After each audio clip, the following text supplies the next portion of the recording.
evening and welcome. The Eastham Conservation Commission will hold a remote public meeting on Tuesday, August 27th, 2024 at 6 p.m. pursuant to Massachusetts General Law, MGL Chapter 30A, Sections 18 to 25, Open Meeting Law, MGL Chapter 131, Section 40, the Wetlands Protection Act, and Chapter 155 of the Code of the Town of Eastham, Eastham Wetlands Protection Bylaw. And before we get started, this meeting will be broadcast on Local Access Channel 8 and available on the town website at www.eastham-ma.gov. Please keep yourself on mute if it is not your turn to speak, and please let the chair know if you will be recording the meeting. And I'm just going to take attendance and then we can start. Janet Benjamins.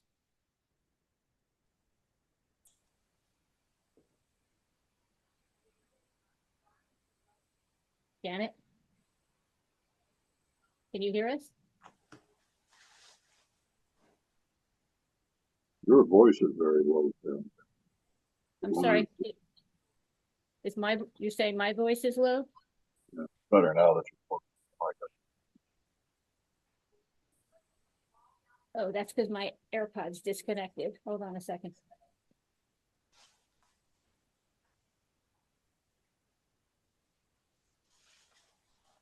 Can you hear me now?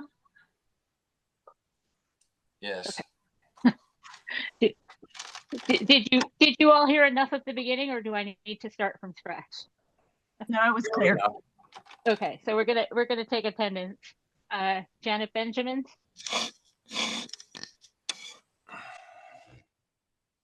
She says I cannot something. I saw that I cannot, Janet. You cannot. You have to hold that close, but not that close. Or type in the chat, perhaps. Everybody's okay so far, but I don't know why she can't hear because everybody else can. Joanne. If we here, I muted her and I'm going to ask her to unmute, and because I can't hear her at all. Janet, can you unmute? Try now. Can you hear us? I think you should disconnect and reconnect. Yeah.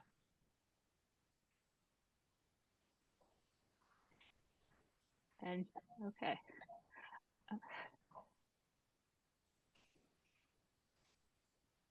Okay, well, we'll come back to that. Joanne Cossett. Present. Greg Douglas. Present. Mike Harnett. here. Chuck Wagner. Here. And Karen Strauss. I am here. If you wait 1 second, I'm just going to text Janet to disconnect and dial back in. Sorry for the delay as we have a long thing.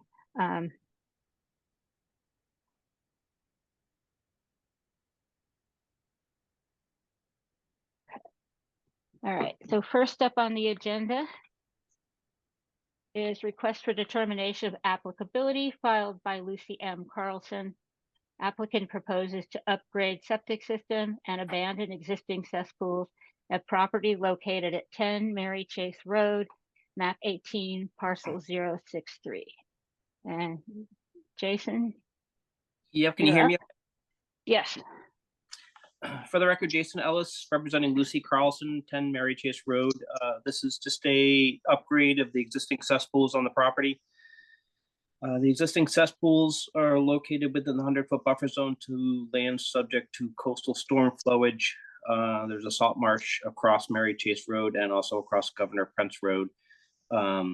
We've proposed a new septic tank with, since this is a nitrogen sensitive lot under the Board of Health requirements, we've included in a nitrogen reducing system and a Renko Advantex AX20 system with a pump vault, which would be located on the north side of the house that would also be located within the 100-foot buffer zone to the land subject to coastal storm flowage, with a new leach field that would be located outside the buffer zone.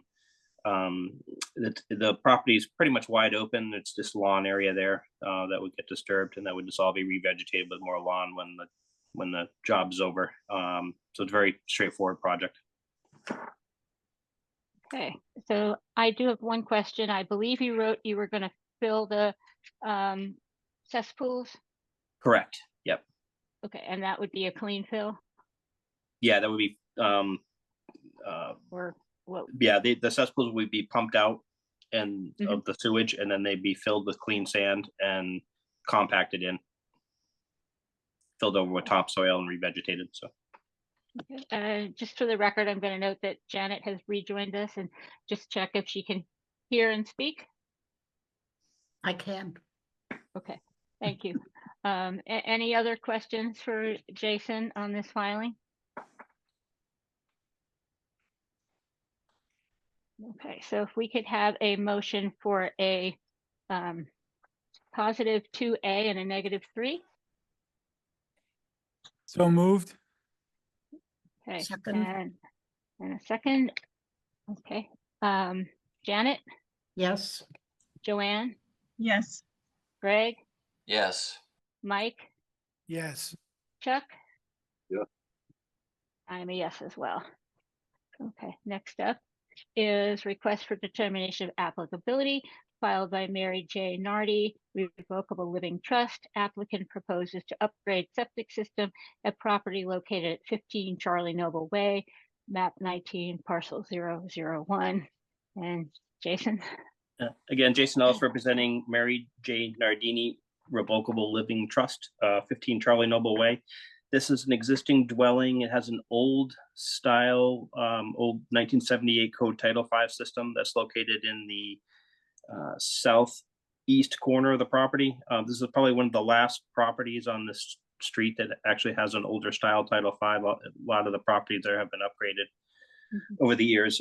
So what we're looking, the existing leach area is right where the existing leach field is now. So there's not a lot of room to move it to an alternate location. This location gets it 100 feet from all the wells. It gets it as far as we can away from the wetland resources areas. And again, it's all disturbed area. So the old leach field would be dug out, and that contaminated soil would all be removed.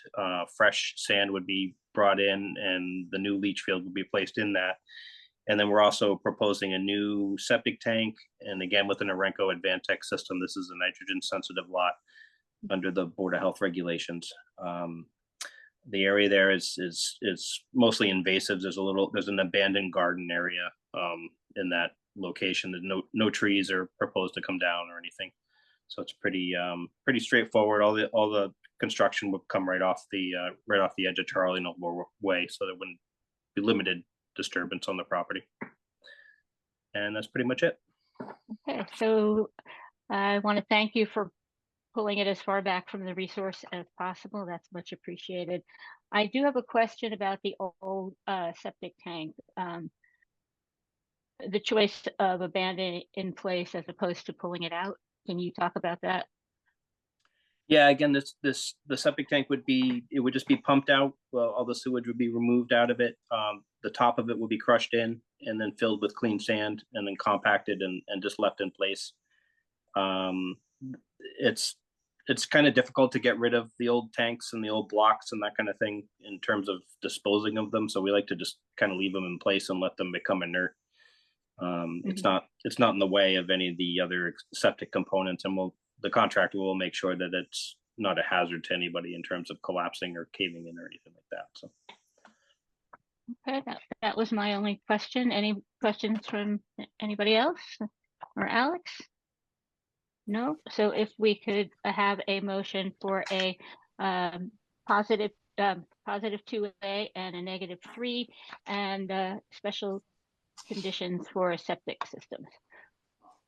Move to approve with positive 2A, negative 3, and special conditions. Okay, do I have a second? I'll Second. Okay, Janet, Yes. Joanne, Yes. Greg, yes, Mike, Yes. Chuck? Chuck? Did Yes. we lose him? Oh, okay, thank you. And I'm a yes as well. Thank you, Jason. I guess we'll see you later on our program. Yes, thank you very much. Next up is an administrative review filed by Naomi and David Kaplan. Applicant proposes to replace existing side yard deck with a 12 by 12 screen-in porch at property located at 45 Huckleberry Lane, map 07, parcel 354. And is somebody here to speak on this?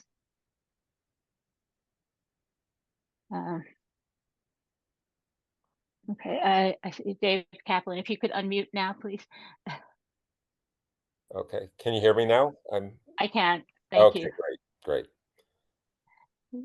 So, looking at the application, I know you've included the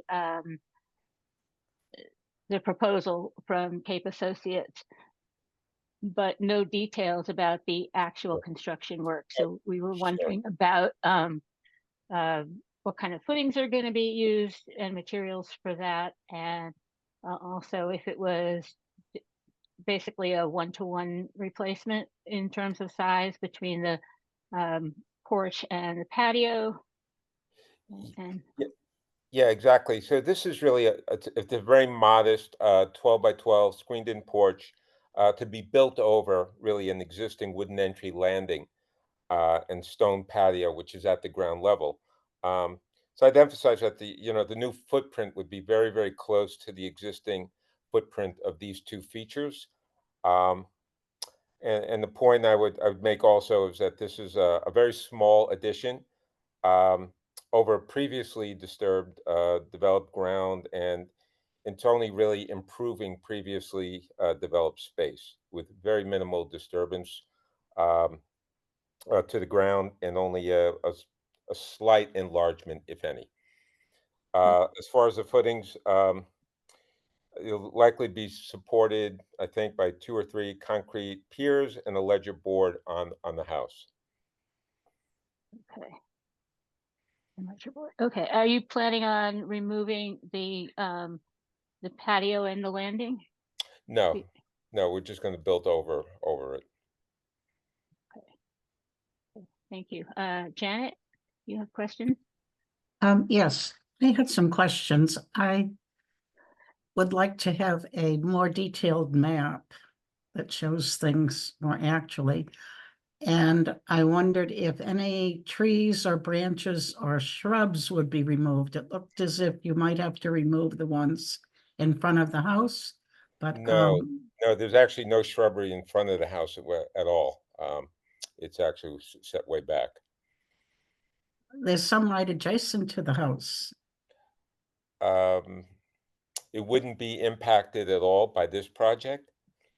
So the porch won't be attached to the house? The porch will be attached to the house, but there's no trees or shrubberies in front of the house. The porch will be part of the front of the house.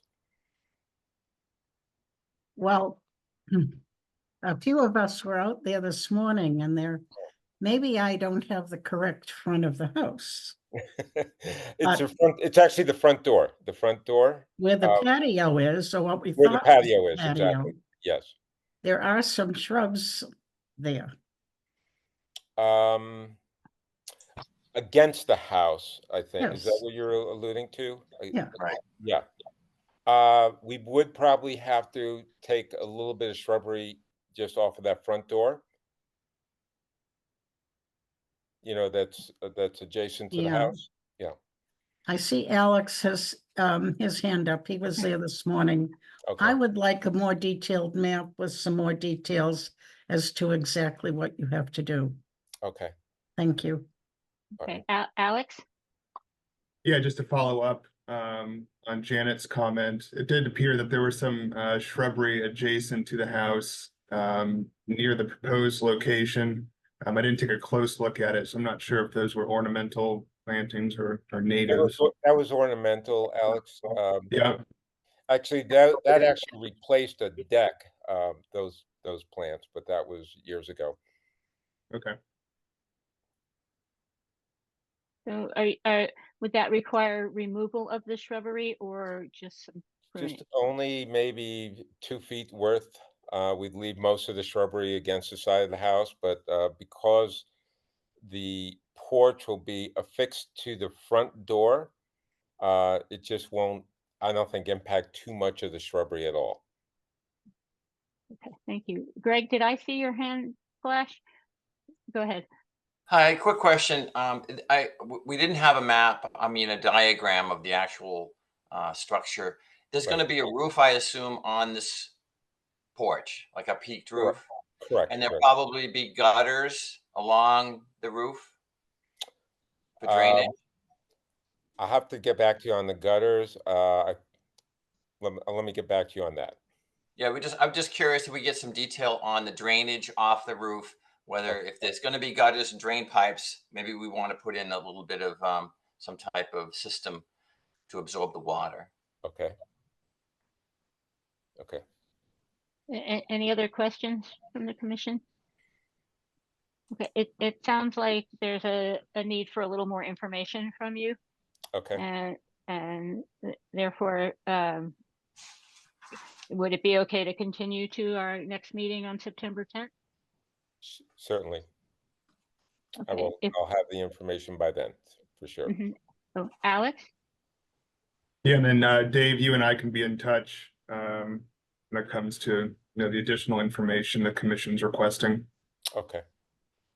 Sounds good. Thank you. If I could have a motion for continuance to September 10th. Move to continue to September 10th. And a second. Second. Janet, Yes. Joanne, Yes. Greg, Yes. Mike, Yes. Chuck? Yes. And I am a yes as well. Thank you, Mr. Kaplan, for joining Okay, us thank tonight. you. Okay. Okay. Soon. Next we have administrative review filed by Eastham Forest Advisory Committee. Applicant proposes to plant witch hazel, beach plum, high bush cranberry, and plugs of Pennsylvania sedge at property located at Wiley Park, map 10, parcel 001. And the people looking for the street address, that's 1400 Herringbrook Road. And Mike, are you speaking to this? I am. Okay. And recusing yourself from the vote? I am. Okay. Go ahead.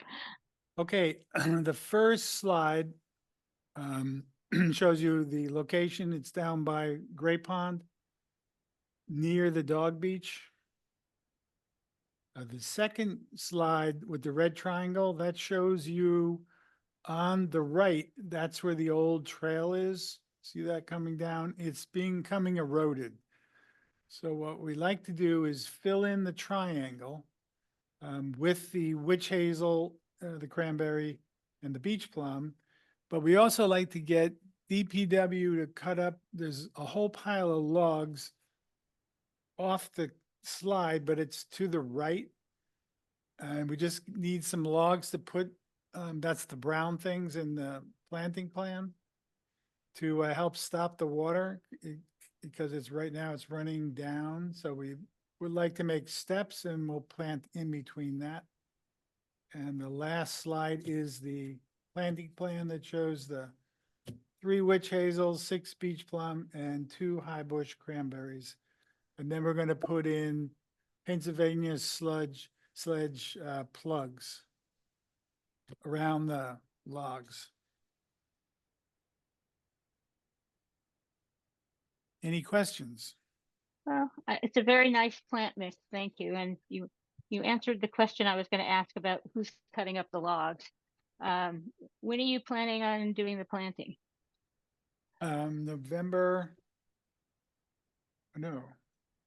October, near the end of October. Thank you. That's all my questions. Alex, your hand's up. As the forest committee talked to natural resources about cutting up the logs. I'm sorry? As the forest committee talked to Oh. natural resources about cutting up the logs, okay. No, I was hoping you could do it. I'll make.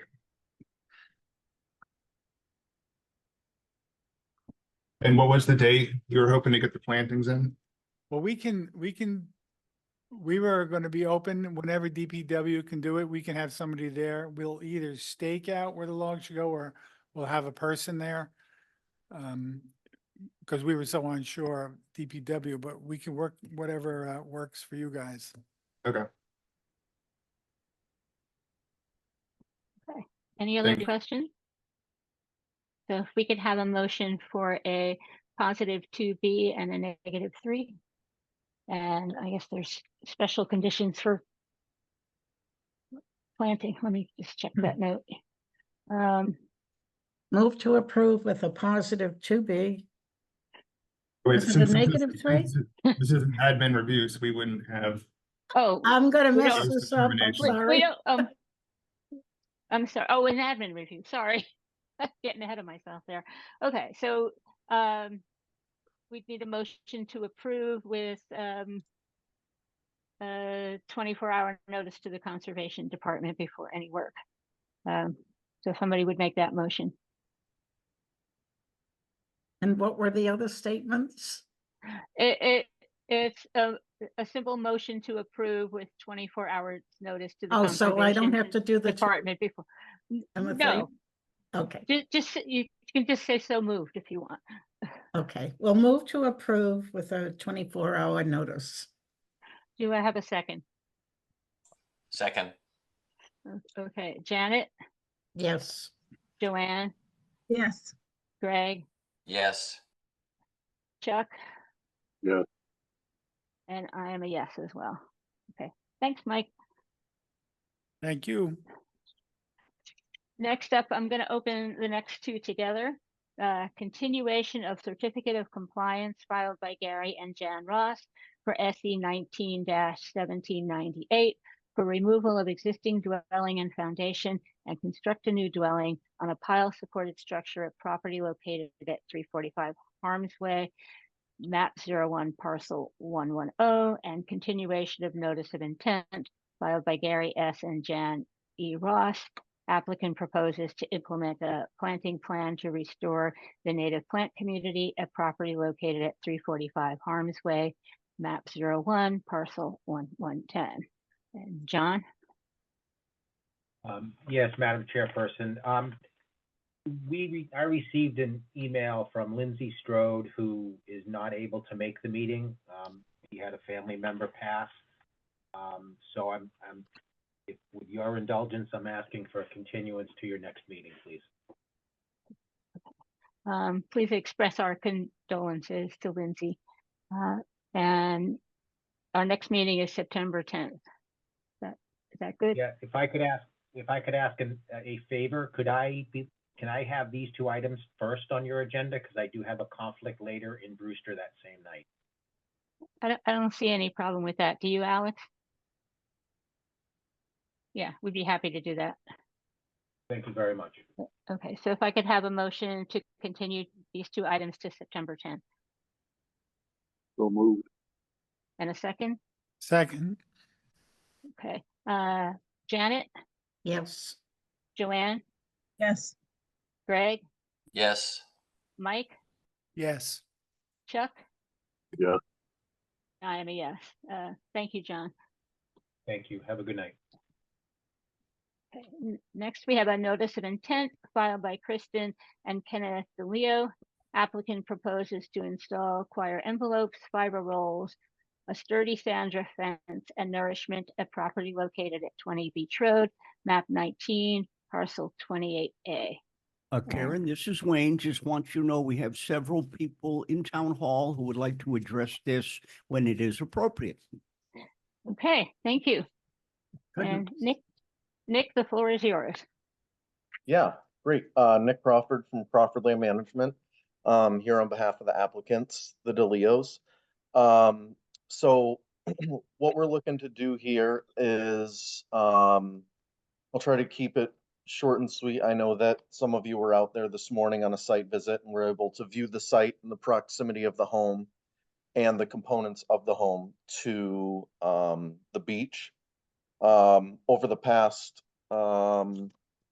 X amount of years, as you'll see in your land management plan and narratives, the site has experienced a significant amount of erosion of both coastal dune and coastal bank. What we're looking to do within this proposal is to basically protect what's there. It's delineated as a coastal bank, which may seem not quite right, but we're looking to protect the landform that's there. The purposes of this installation are to protect components of the property, the septic system, the driveway, the well. They're all located landward of these installations. We're looking to achieve the stabilization of this area using a combination of techniques. One is coir fiber rolls that are staked or anchored in place, with galvanized anchors and aircraft cable. These rolls are 100% biodegradable and can be planted, and that's one of the end goals in some of the areas is to get deep fibrous native roots established within this installation to aid in the stabilization of the area. As we move towards I'll call it the west of the property, the left-hand side, if you're looking at the plan, we transition into coir envelopes where we're looking to achieve more height with the installation. So as you move from right to left on the site, as you're looking at the water, the right-hand side still maintains a higher elevation than it does on the left. So the reasoning for changing from coir fiber rolls to coir envelopes is that it's much more difficult and not nearly as effective to install coir fibrils in an area that's being created when you don't have something solid to anchor it into. Whereas that's because it is the anchors that hold them in place. Whereas the coir envelopes, we are able to create the core of a dune with that particular type of installation, and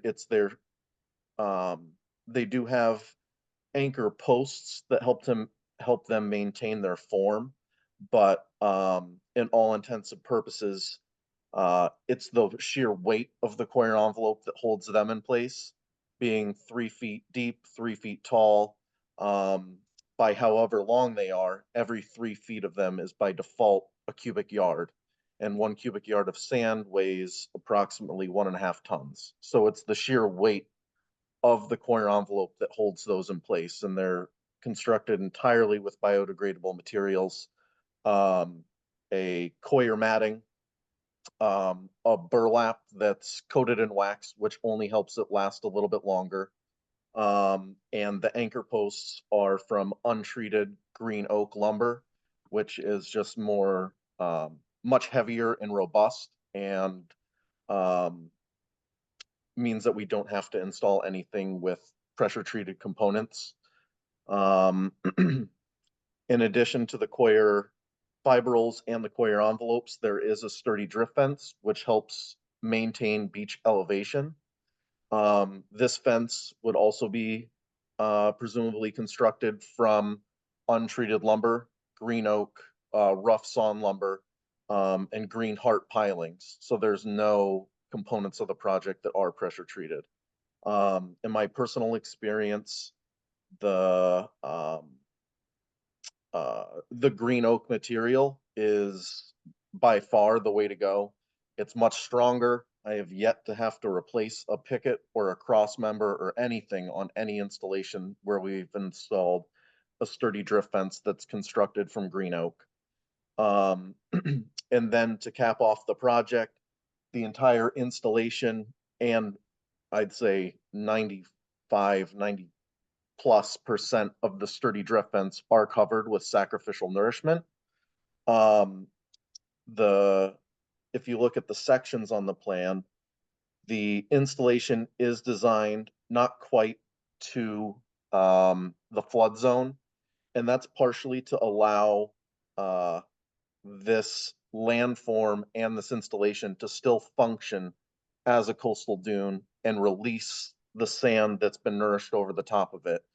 The envelopes create a core to the dune, and the coir fiber rolls that are installed on the other end of the property, those are to retain the coastal bank that's still existing there today. Let me think if there's anything else. The whole array, whether they be coir envelopes or coir rolls, are planted with American beach grass, 12 inches on center, 2 culms per hole. And like I said, the purpose of this installation is to protect the dwelling and the property components against like a direct storm impact. If there were a flood or a storm surge up to elevation 14, the property and all the properties around it would still function just as they do today.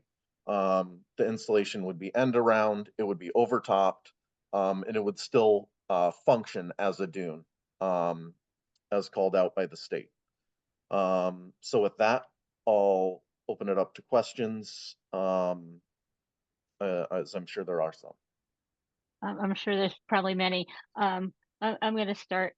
This is an area I've been watching since we had a filing out there at Asparagus Lane in 2018, and the amount of erosion over there in the last decade and in the last few years at this property is quite astonishing.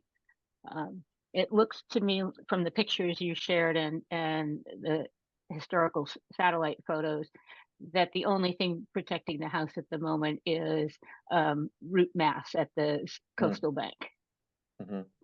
So it is a fairly urgent situation, and given that, I still have a number of questions, but I understand the wish to protect this dwelling. So in your filing, you speak to the Storm Smart fact sheets, and they talk about coir rolls and about how in wet environments that they are short-lived, and it doesn't speak to the coir envelopes at all. So I'm wondering, in this project, if we let it go forward, what would be the projected longevity of the project in general, and the coir rolls, what the maintenance frequency of maintenance would be. And might as well just also ask that where this is going to prevent storm surges and so on from coming directly at the house. Is it going to redirect that wave energy and the water around the sides of the house, so there'll be erosion from those areas, and scour and so on? So what is the impact in the surrounding areas? Let's start with that. You're on mute. So as far as the longevity of these installations, the coir fiber rolls, they do have the ability to last upwards of 15 to 20 years. Given this particular location, and just the area where it would be installed, I would expect 10 plus years. I think 15 might be pushing the envelope a little bit, because the bottom handful of rolls probably will be in frequent inundation. That being said, one of the main contributors to the lessening the longevity of these installations is UV degradation. So the sunlight breaks down the coir material. It's a fairly inert material. You know, you can put coir in a compost pile and it does take a while to break down. It doesn't have much to it. It's more of almost a rooting medium than anything. But where was I going with that? Oh, the UV degradation. So it's important to keep this covered with sand as much as possible. The reason for installing the coir fiber rolls at that angle into the beach is to kind of mimic the natural angle of the beach, so that if they are exposed, you know, waves are able to travel up and then roll back down them. It's not a sheer facade or a wall, so you do prevent any toe scour that may occur. In addition to that, the sturdy drift fence, which is seaward of it, also helps retain that beach elevation, even more minimizing any potential scour effect. As far as maintenance on the coir fibrils, so long as they're covered, there is no maintenance. We don't want to uncover them only to perform maintenance. The only time that maintenance would occur on them is if there were a storm or a weather event that uncovered them. In that instance, maintenance could include, the replacement of a section or of an entire roll itself if it's damaged beyond repair, and or replacement of anchors and cables or tightening of anchors and cables. So that's really that's really the type of maintenance that occurs to the installation itself, other than the sacrificial nourishment over the top of it. As far as the coir envelopes, I would say, again, it has to do with environmental conditions and how often and how frequent they may become uncovered. They have a lesser longevity of 5 to 8 years. But all of like I said, everything is biodegradable, and they are only filled with compatible beach sand. So it is similar to if you were to get if there were a larger dune there existing, like there used to be, and you do get hit with a storm, if these coir envelopes are damaged or opened up, all they are doing is releasing beach compatible sand into the system, which a dune would be anyway. So, in theory, as far as, neighboring properties are concerned, in my opinion, this project is a benefit because it's adding sacrificial sand to the system, and, maintaining beach elevations closer to what they are right now. They do have a few things working to their benefit. There is that salt marsh peat shelf out on the beach, which is helping retain a lot of sand and preventing the beach from lowering further, which is why we're seeing I'll just call it the landform erode and not the beach lowering itself kind of across the site. But those are the main maintenance activity is sacrificial nourishment. And the frequency and amount of that is entirely dependent on the weather. Right. I was going to ask that next. So if the key is to keep it covered to avoid the UV degradation, how often would you have to bring in sand? Because obviously, we all know that a storm comes in or a super tide, and the sacrificial sand washes away fairly quickly. Yes.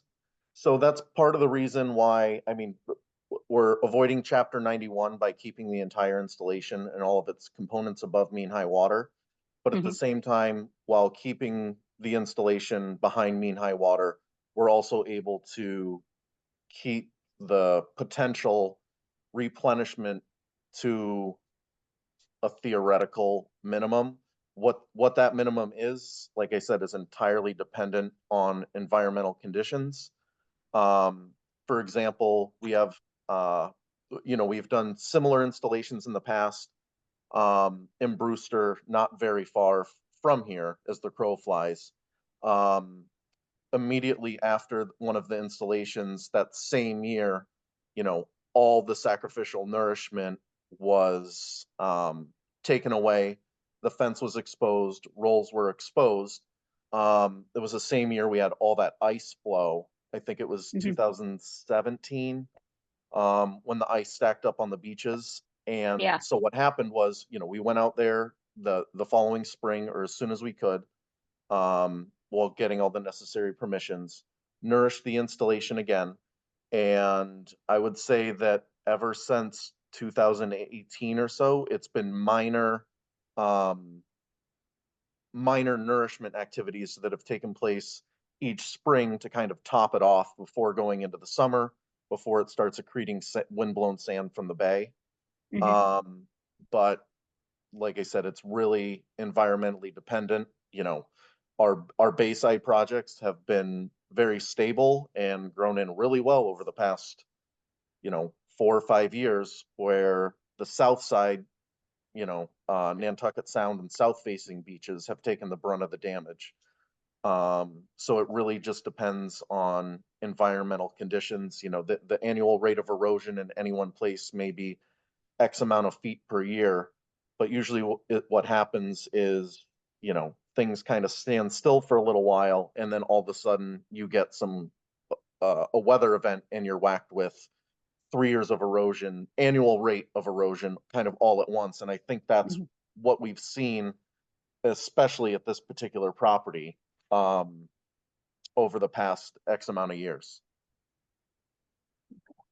So just a little follow-up here. So looking at the sand-filled coir envelopes, when sandbags are used, they tend to compact and become solid structures.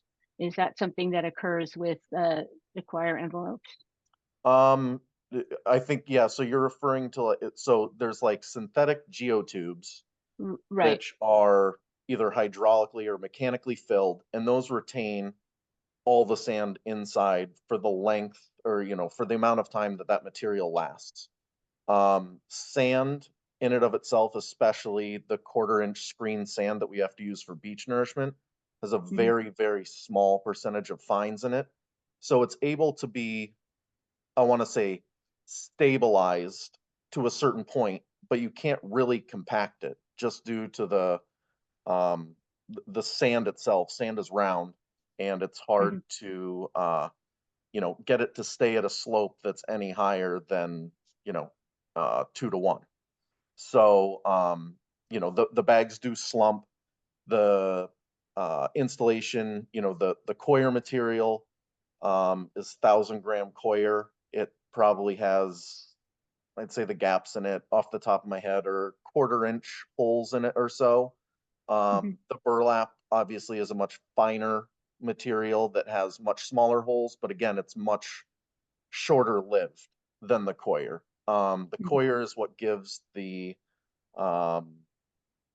envelope its kind of longevity, and if you want to call it rigidity, whereas the burlap kind of just holds everything in place for a shorter period of time until the envelope is even, if it was uncovered and there was no storm or weather event, it would still slowly kind of, I'll say like ooze sand out of it. It is porous. Okay. So I'd like to get Brian McCormick to come give this a look. That's the Sea Grant Cape Cod Extension coastal process guy that replaced Greg Berman. Okay. And give us an opinion with a site visit if the rest of the commission is on board with that as well. And that's the last of my questions for the moment. So I'm going to open it up to you else has questions. Joanne? Yes, thank you. So just one major question. Well, one small one, one big one. I do see from some of your diagrams that the way that the coir rolls are designed is that it eventually on the edges it will meet the existing grade of the surrounding property. So it sounds like you're at least trying to account for any increase in velocity or shifting that might happen to impact other properties, but curious about that. The specific question I had though is it sounded like you said in order to anchor the rolls in, it will require some metal anchors and wires. If you could just talk about in other projects you've worked on or this system in general, when there is a large weather event, what is the potential for those metal pieces to become dislodged and, become, detritus or debris in the water? And how do you account for, preventing that as much as possible? Thank you. So I'm going to mute. Okay. So the array itself, it has a certain longevity that's 10 to 20 years, depending on location. the components of the array are designed, and whether it's on purpose or whether it's just a happy accident, the cables are galvanized, so they're rust resistant, but they're not rust proof. The coir rolls, they degrade slowly, but eventually they will degrade. And in my experience, kind of the system and its components kind of have the same lifespan. So as far as any metal becoming dislodged or anything like that, that typically, I've never seen that happen. The cable stays attached to the cable. The duckbill anchors are 4 feet below the coir fibrils. I've never seen one of them poke out, only because they are so deep below the installation. They don't require any excavation or soil disturbance to install those actual anchors. So, the fibrils, usually what ends up happening, I would say the only components of the system that become dislodged at any one point in time are typically pieces of the compressed coir that make up the inside of the coir log. And in that instance, once they're outside the compression of the log itself, they quickly become individual fibers and, mix in with the sand. It's no different than rack line or anything like that, what's typically in the rack. So I wouldn't anticipate any large chunks of anything coming out of this installation or negatively impacting the surrounding area. And So like I said, it's safe to say, in your experience with this kind of system, it has not happened previously that these metal wires or any of the anchors have come loose. correct. Yeah, Okay. it's 1/4-inch galvanized cable, and it, as far as metal goes, it does break down in these saltwater conditions. Sure, but you're able to remove it as a process rather than having it break loose. Honestly, it does it itself. The cable doesn't. The cable, if you've seen a galvanized cable that's been installed in a beach for 15 years, it's Yeah, okay. brittle and it Yeah. flakes off in little rusty pieces. Okay, that makes sense. Thank you. Janet? Yes, I want to thank you, Karen, for suggesting that we have Brian McCormick come, because this seems like a very well thought out plan, but I have not had much exposure to choir rolls. So I would like some more expert opinion. And did I miss it? Or Nick, is there some way of preventing erosion around each end of the choir rolls? So that's kind of built into the design itself. I'm sure as you know, if you have like a hard solution, a bulkhead, a stone revetment or something, it usually gets end scour on either end of the installation, while at the same time you get toe scour right where the installation meets the beach.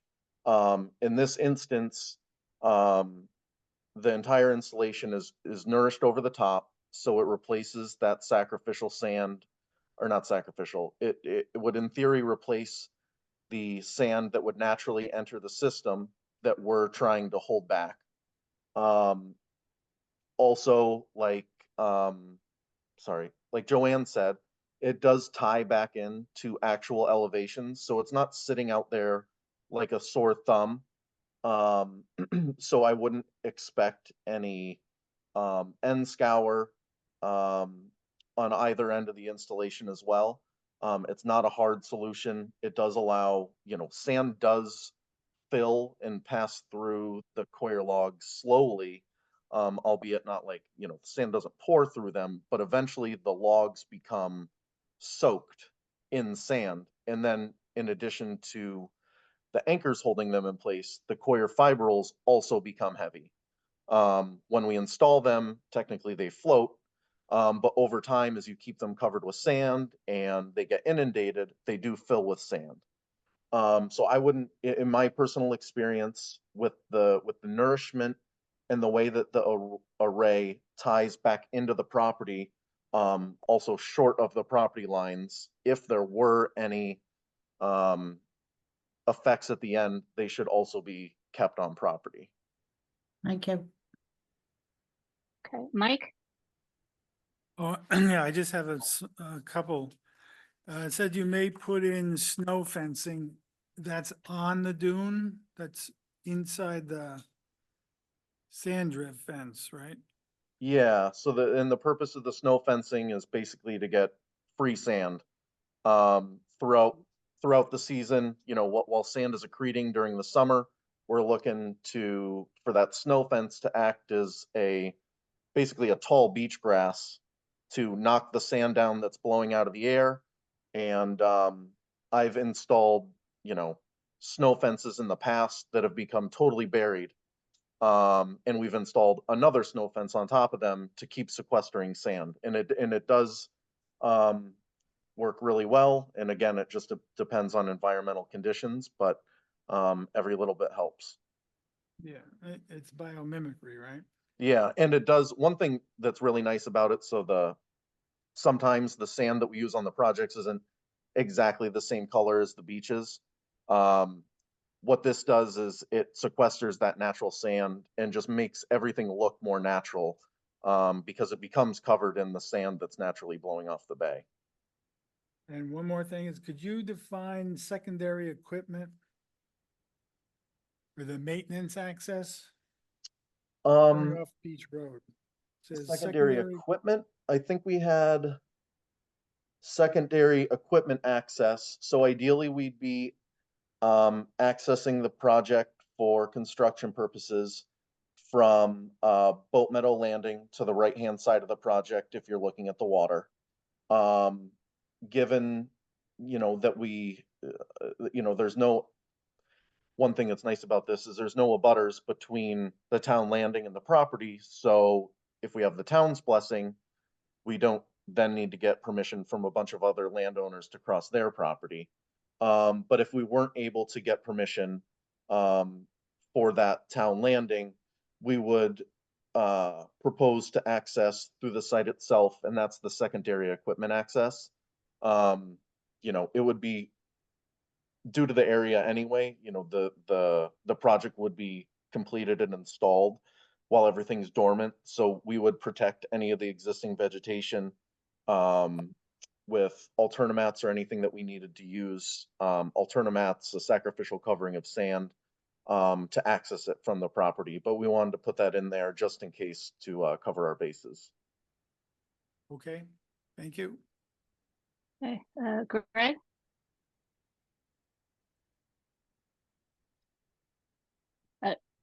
Greg, you had your hand raised. Go ahead.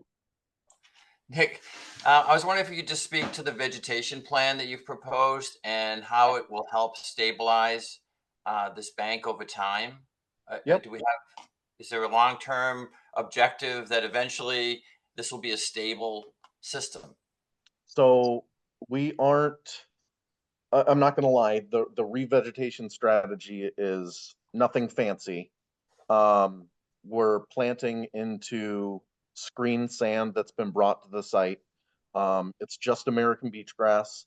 And the idea is that if we can, you know, create this core of the dune from the coir materials, is that we can create a deep, dense native root system throughout the installation. You know, I don't think we're definitely not under the delusion that we're going to stop the erosion. That's not the purpose of this either. So we show the vegetation, the American beach grass being planted on the backside and over the top of the installation, knowing that in probably every year we're going to lose a certain degree of this nourishment. So the hope is that we get those deep fibrous roots to bite into the installation, and then over time, with, you know, a little bit of luck and some good environmental conditions, hopefully a couple mild winters, we can get that native vegetation to further creep down towards the beach, and hopefully end up with kind of what you see there now, that native root mat, just further out toward the beach where it used to be. Not nearly where it used to be, but kind of a happy medium. So would this also help the marsh growth and recovery? In theory, I mean, it all depends on where, you know, sand ends up, and that's going to depend on environmental conditions. But with climate change and sea level rise, you know, salt marshes are either they're going to want to do two things. They're either going to start moving landward to higher elevations, and you're going to start seeing marshes transition from high marsh to low marsh plant communities, or as an alternative, you can begin to nourish these salt marshes and slowly over time build the elevation of these marshes to be more resilient. And in theory, this nourishment could end up over the top of marshes, thus, you know, building elevation over time and making those marshes more climate resistant. Okay, thanks. Just to comment on the marsh building, the DEP is working on some guidelines on that very issue and has a comment period till early September. Alex? Is there any concern about end scouring? And if so, would additional nourishment be needed to mitigate that? So we did keep the installation entirely on property, not built out to the property lines. Like I said, the whole installation is also nourished, so that, you know, if there was going to be any scour at the end, it takes away that nourishment first. You know, this is just putting more sand into the system than is already there. So, you know, I would be I'd give the chances of there being any end scour highly unlikely, especially given the fact that the installation ties into existing grades on both sides. The section of the Coyer rolls it's a very shallow slope, so you're not going to get that wave reflectivity. And on the other side, those Coyer envelopes tie into a higher elevation, so I wouldn't imagine so, and not in my experience. All right, Chuck? Yeah, one question. Have you given any consideration to putting a line of Gabion baskets on the back side of this thing, buried or half buried? They'd catch the overwash and keep things a little more stable if the fire gets taken out by ice flows. Are you talking about like a Gabion basket? Yeah. Stainless steel wire. Yeah, I mean, DEP considers those a coastal structure, which the property isn't eligible for. Mm-hmm. All right. I mean, otherwise, you know, that would be something we would have considered. Yes. Okay. Thank you. Okay, any other questions from the commission or Alex? All right, I'm going to open the questioning up to abutters, and we can start with Robert and Gwyneth Butera, who are at Town Hall. If Wayne, you could get them set up, please. They're ready to go. Whoever would like to speak first. And yeah, if you could identify yourself and your address. They're not for the here for record. that. They're what? They're not here for that. Oh, I thought. Oh, I'm sorry. They were here. No, for they're Saturday. later on. That's right. Yeah. Okay. That's my second glitch tonight. Okay. Do we Push have the any abutters who wish to speak on this project? We have one up. Is it good now? We, Can you hear me? Oh, yeah, I can hear yes. myself. Good. If you could identify yourself for the record and your I address, will. please. My name is Joyce Wood. I'm the co-owner with my brother of 18 Beach Road, which is in a butter. And this house was built about the same time as the house at 20 Beach Road. I want this property in front of me to be nourished. However, I am concerned about certain things. I'm particularly concerned about the potential use of Beach Road as an access for any of the work. Beach Road is as those of you who were there see, it's a dirt road, and it's very vulnerable. When we had the water put in, we had a lot of problems afterward, and it's just a dirt road. And at the very end, the last I don't know, 40 feet or something, 50 feet maybe, it's not really a road, it's a path.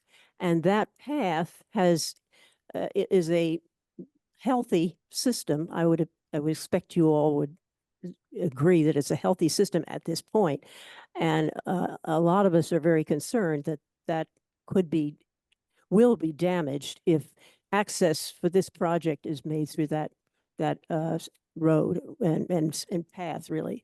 There's a bank there that is the way we all get to the beach. And many of us here tonight have deeded rights to the beach, either live on Beach Road or Sunset, which is all those folks also have deeded rights. So that's my main concern. I am worried too about the scour at the ends.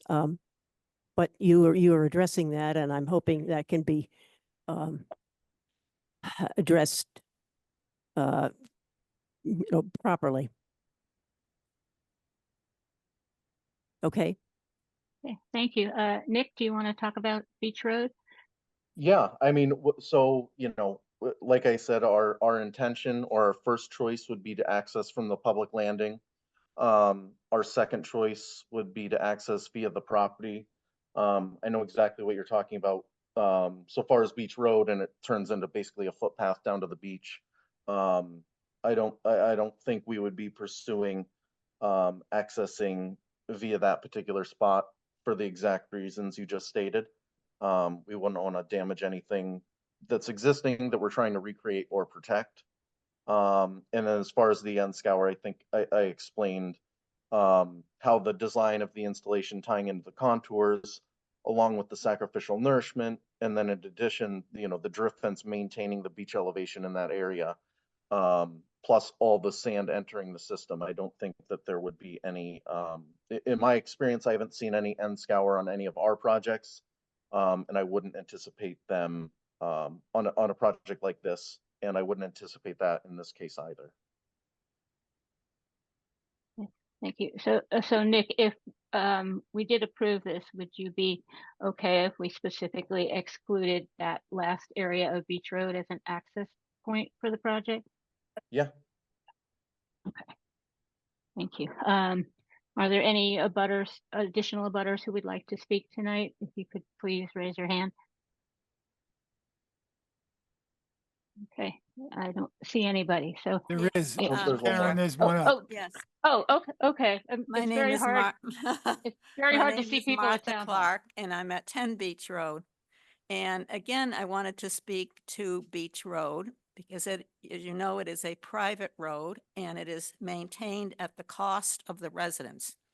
Therefore, if this had to be used even by workers who came and drove their trucks down just to work on the site, it is quite an inconvenience for all the people who will be using the beach.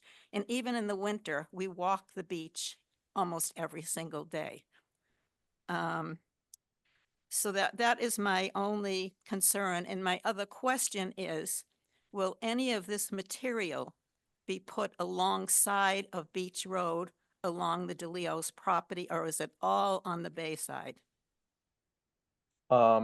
Yes, so the entire installation is facing the water side of the property. None of it, as you look at the plan, is on the left-hand side along Beach Road. As far as I'm sorry, I'm drawing a blank, trucks and equipment. I mean, we do perform these, similar or same types of projects all over the Cape. And I assure you, we take the utmost care to, we show up and pick up trucks. We don't have anything bigger than that. We're very friendly. We stay above mean high water, where we're the only area that we're allowed to be in for the project itself. And we're very conscientious of, other people on the beach and playing nicely with, everybody that's there. So, I'm sure that, in the off season, I know I personally wouldn't have a problem parking at the town landing. So long as there was room, or, carpooling, so we only show up in one truck instead of two. We can make sure that, we do it as, courteously as possible. That would be appreciated. That's all I have. Okay, I also would like to note that on projects like this, we often condition it that if there is any damage to the access route, that the property owners would be responsible for repairing it. Are there any other abutters or people who want to speak at town hall, Mike?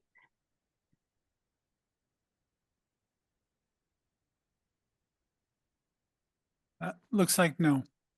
Okay, thank you. And I want to thank the abutters who did come to speak tonight. We do appreciate your taking the time and offering your comments to us. So it looks like we're gonna need to continue. We don't yet have the DEP number. We don't yet have the NHESP letter.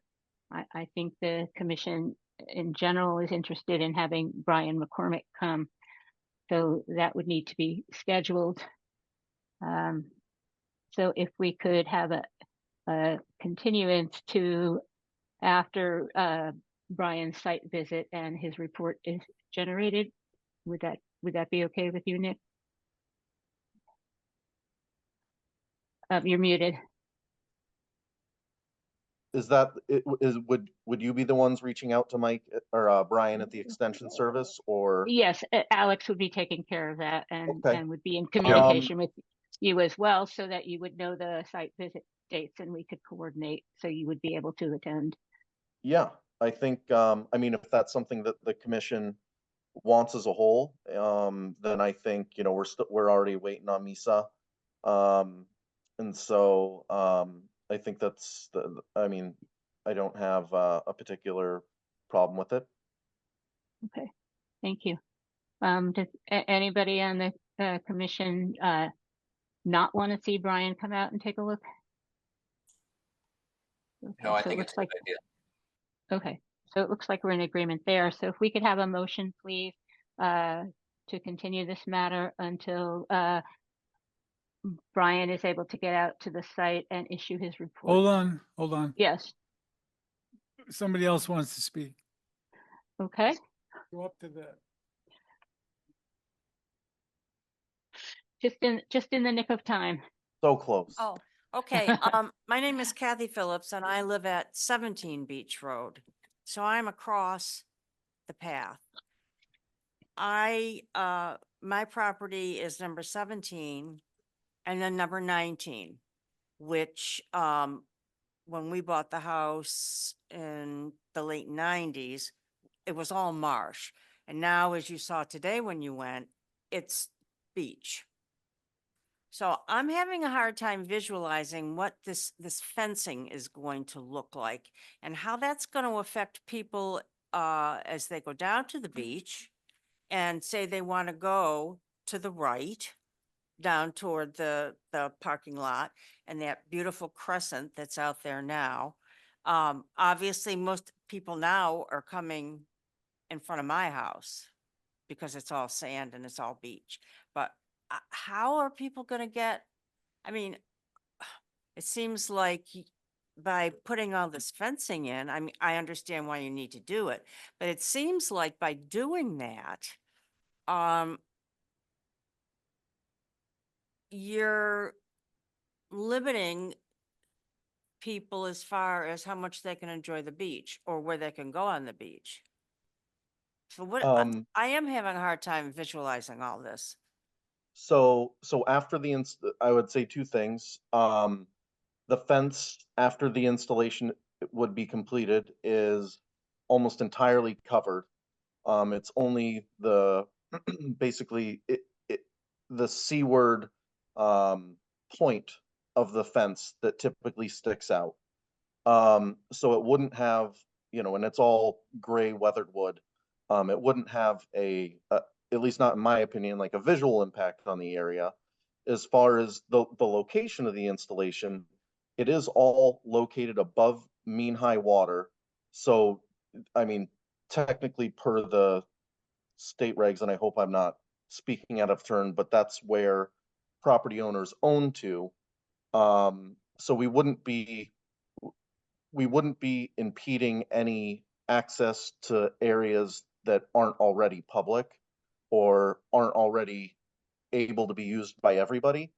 The installation itself, albeit the fence or anything, will take up a certain amount of room, but it doesn't change the mean high water line at all.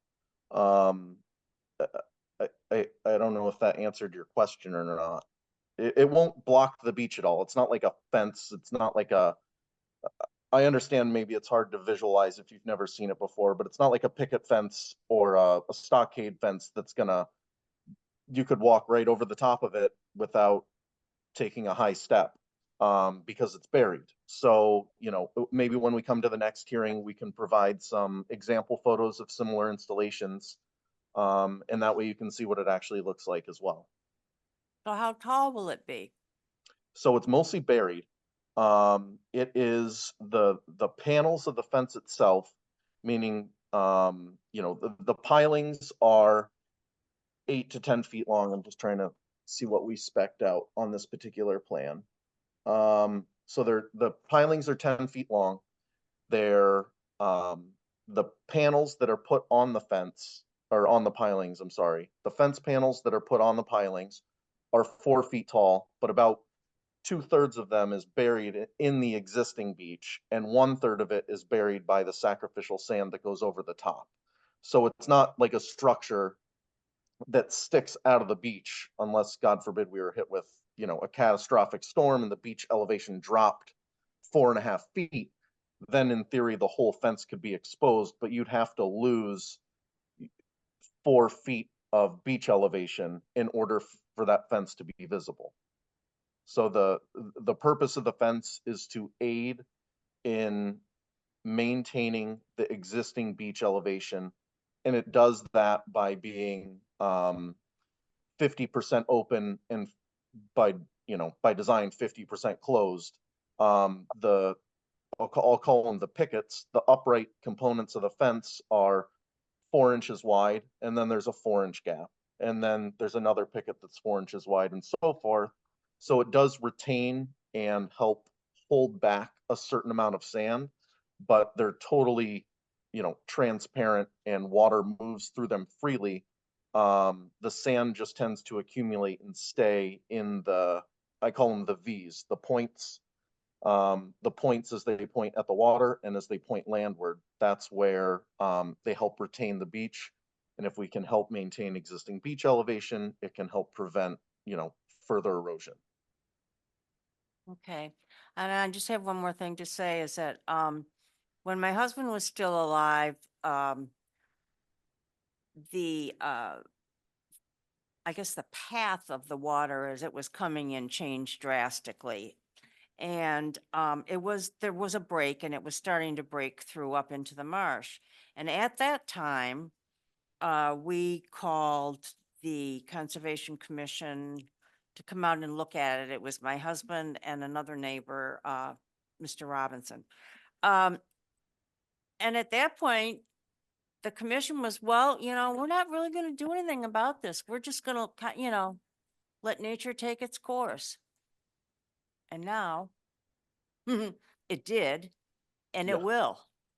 And So, I think I can't speak as to that, but I think part of that is when things are happening not on private property, that is typically the stance that the state and the towns and everyone, and that those entities, the public entities take, nature will run its course. And it's only when these problems start to migrate onto private property that individual homeowners are able to address them. I know a particular project where part of the project at one time was a national seashore, and these clients couldn't and weren't allowed to stabilize their coastal bank, even though it was almost a sheer 20-foot cliff.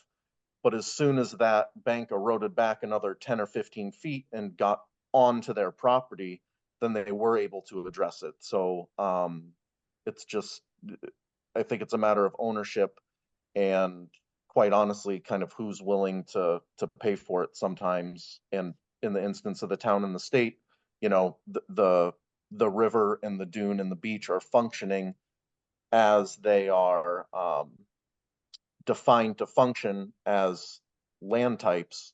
It's just now it's on private property, and there's we're looking at minimizing property damage. Okay, thank you. I'd like to address that as well. So the Robinsons are at 18 Asparagus Lane, is that correct? We have 2 more. Oh, okay. Then maybe I won't spend the time. But we were out there in 2018 for a project at 18 Asparagus at the Robinsons, and there was a breach and some transition going on from a dry marsh to a wet marsh and plant succession, and it was not affecting the house. So it's not something that generally gets dealt with at that time due to the state law. So just to confirm what Nick said here. So we have two more, Mike? Yes. Did you say? My name is Okay. Sunset Ave. Could you speak up a little, sir? Push the button. Is it off? Oh, there it is. Okay. It was green, but it was light green. I have a couple of concerns. Excuse me. Could you identify yourself? We couldn't. Oh, hear I'm you sorry. the first My time. name is Ed Valinsky, Sunset Ave on the Conroe Beach Road. We're very proud of this beach that we have seen it evolve for many, many years, from marsh that was out there until its present course. We've seen this river change. We've seen so much. And I think what's really bothering me about this is the build out to it, that this is going to be a pretty big build out from the shore. And I'm wondering, and I haven't heard anything about alternatives. Obviously, that's not the main issue, but I'm saying there are other alternatives to erosion and beach erosion. I'm hearing about the tubes, anchoring them down. And I know one thing that can be done is to anchor perhaps a series of tubes along that property, which will enhance the beach sand enrichment. And I'm quite sure that it would prevent some of the erosion, and it would protect the beauty. I mean, we live on Cape Cod. This beach, Cape Cod, is alive, whether you're on the ocean side or the bay side. It's always changing. It's always moving. It never will be the same. And we expect that same thing to happen. And somehow in my mind, I just see this build out as something that's going to stick out there like the old Target ship, and eventually it's going to fall apart. Things that kind of rust out there. So my question is, what other alternatives have there been to this build out? And my other one is high tides. As high tides come in, obviously it's going to hit this fence. It's going to do everything else. Nothing's going to happen. However, the beach path that we use, that area, is still open to erosion. And we suffered an awful lot this past winter with erosion there. It made it very difficult for many of our owners to just step down onto the beach because of that.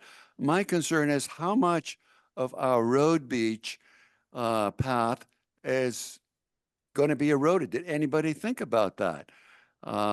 We've encountered a lot of beach and sand movement in there, but in particular, I don't think any of us want to see more of our road moved. And I would like those two things.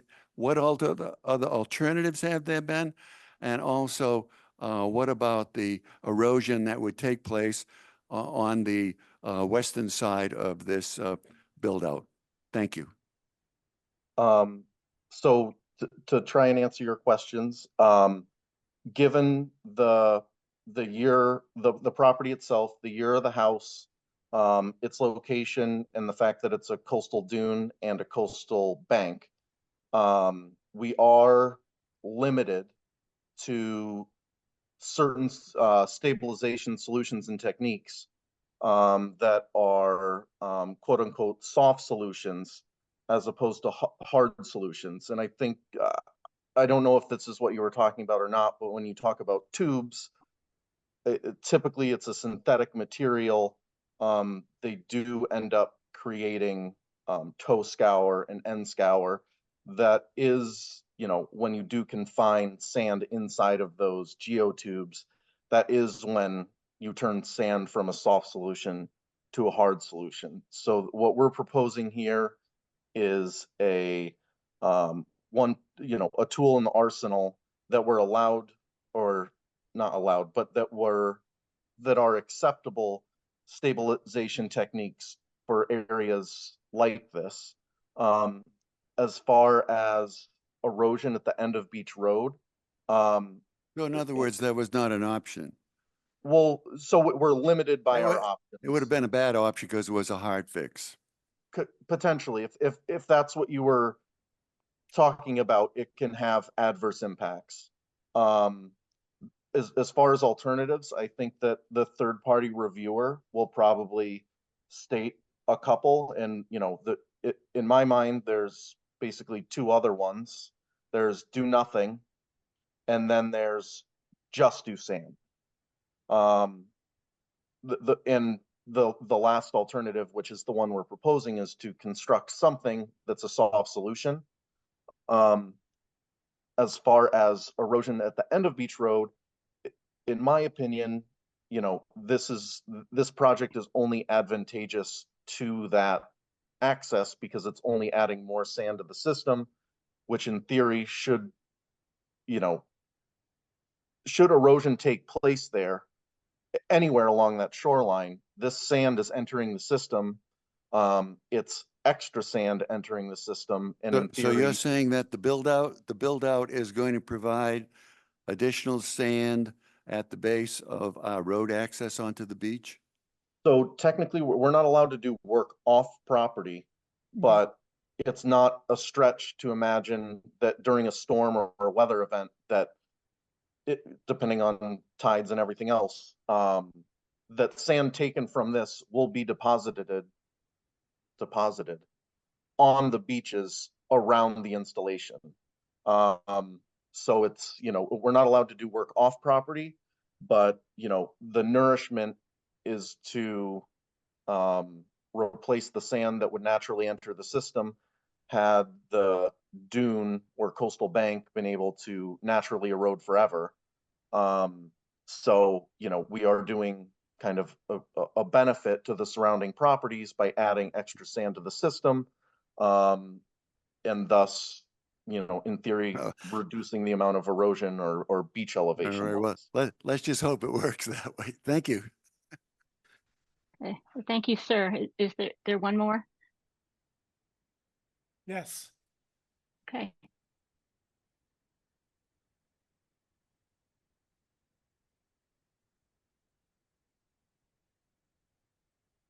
It's on. Hi, my name's Eric Nickerson. I'm am I on? Yes. At 140 Sunset Ave. And I just had a couple questions. Maybe you could educate me a little bit about the permitting process beyond Conservation Commission, what has to happen before they actually start construction.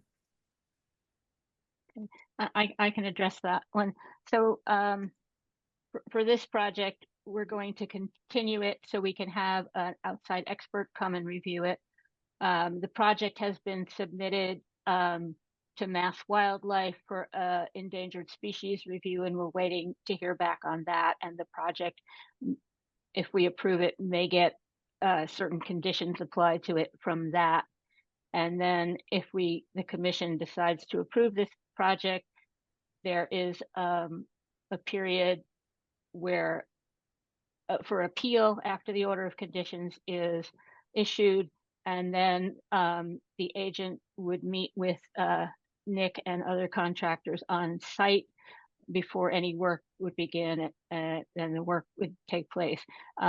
Work on beaches is constrained to a period of time, I believe from October 15th to April 15th, and no work goes on in the summer period.